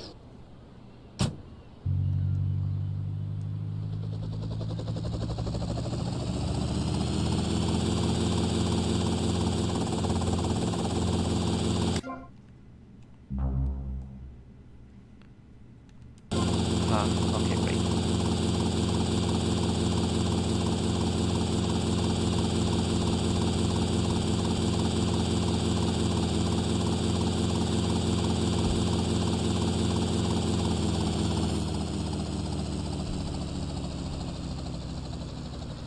I could, but I just want to do the Modern Warfare games next. Okay, 49 out of 100. Okay.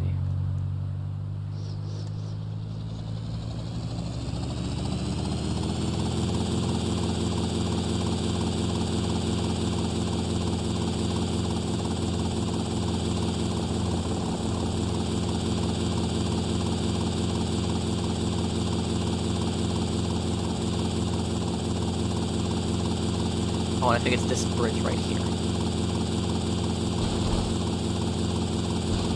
Yeah, it's this bridge. Okay.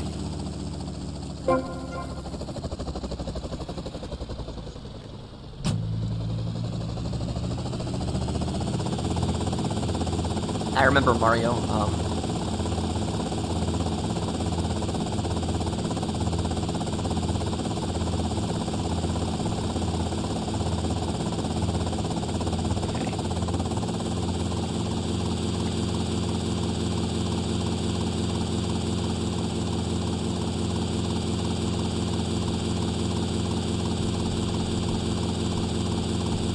Oh, and thank you, oh my golly, for the donation. Thanks.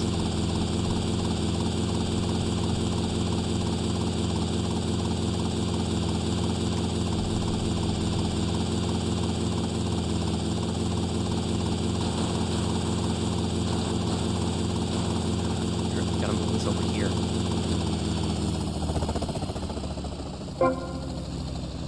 Okay.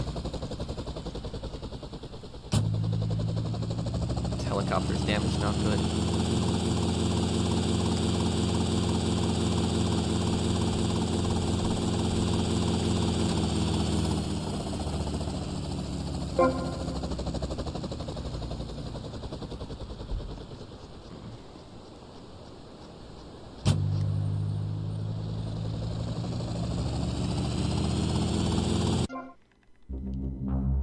Okay, now I got it to 69%.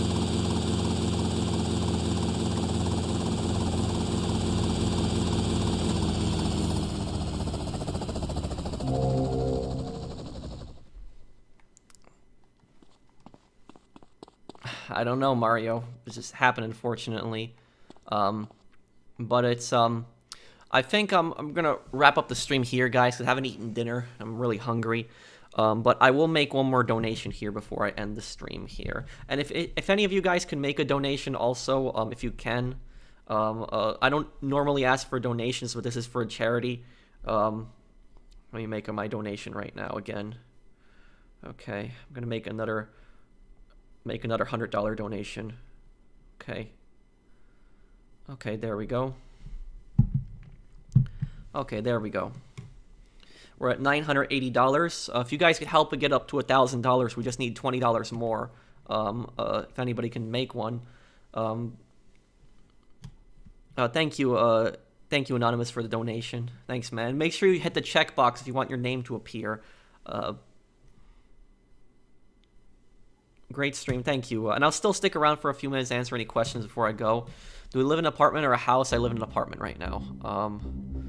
Let me save my game here. Which gangster game will we play next? Maybe Godfather 2, but Modern Warfare Remastered is coming up next. What time is it in the US? Right now, for me, I'm in Central Time. It's 11:50 p.m.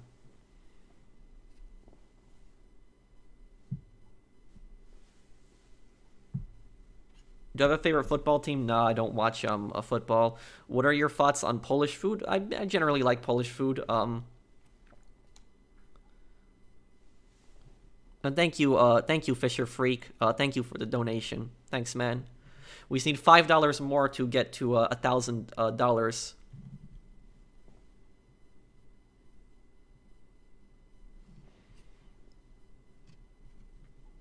Do I like Mexican food? Oh yeah, I love Mexican food.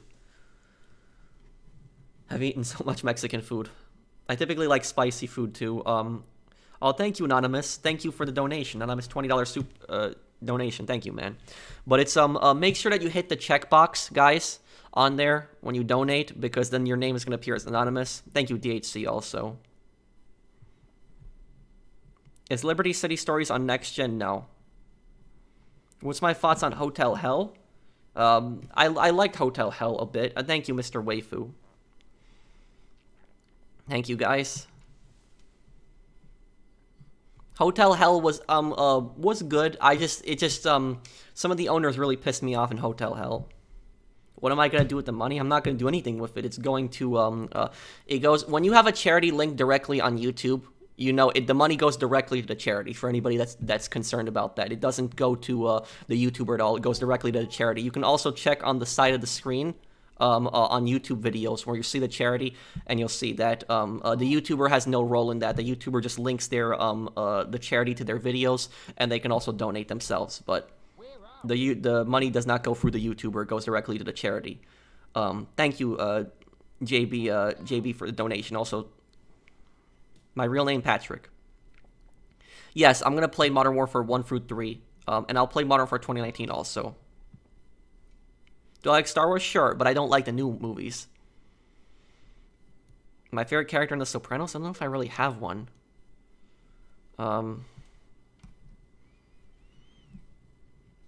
Maybe Agent Harris? Maybe.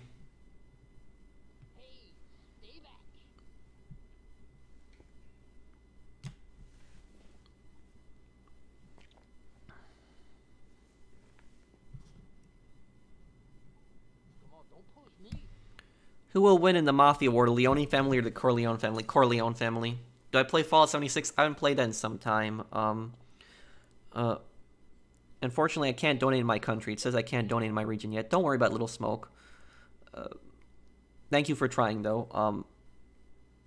Oh yeah, I hate that too. Maximum number of CEOs and MCs. It's so annoying. You join like a lobby in GT Online, and then you can't form it. You gotta find another one. It's really annoying. I can't stand that too. I will play Bully one day. What platinums do you have? I have like 47 or 48. Modern Warfare 2, The Saboteur, Kansei, The Walking Dead, Telltales. I have a lot of GTA 5 on PS3 and PS4.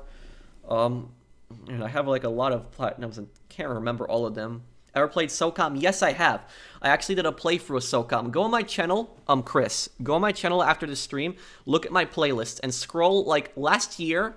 I did SOCOM. Just look up SOCOM on my channel, and you'll find it. And I did an entire series on it, and not only that, but I also dressed up for my SOCOM playthrough. So I actually dressed up for it too.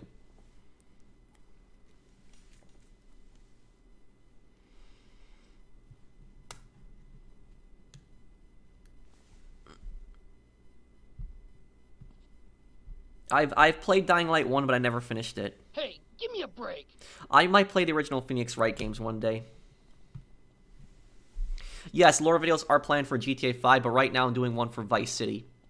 So we did a lot on this Vice City stream today, though. We got a lot of stuff done, and I'm going to do another part 3 on this one. And part 3, I think, will finally get up to 100% on that. So thank you guys for watching. I hope that you guys enjoyed this stream. Have you played it until dawn? I have.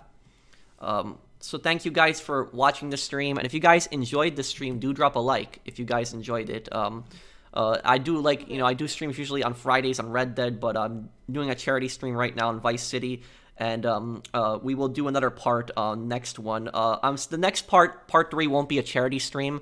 It'll just be a regular stream, but I still will have the charity linked on my video. So all of my videos, the charity will be linked on there, and you guys can also donate on the stream. So if you guys want to donate later on, you can always come back to the stream.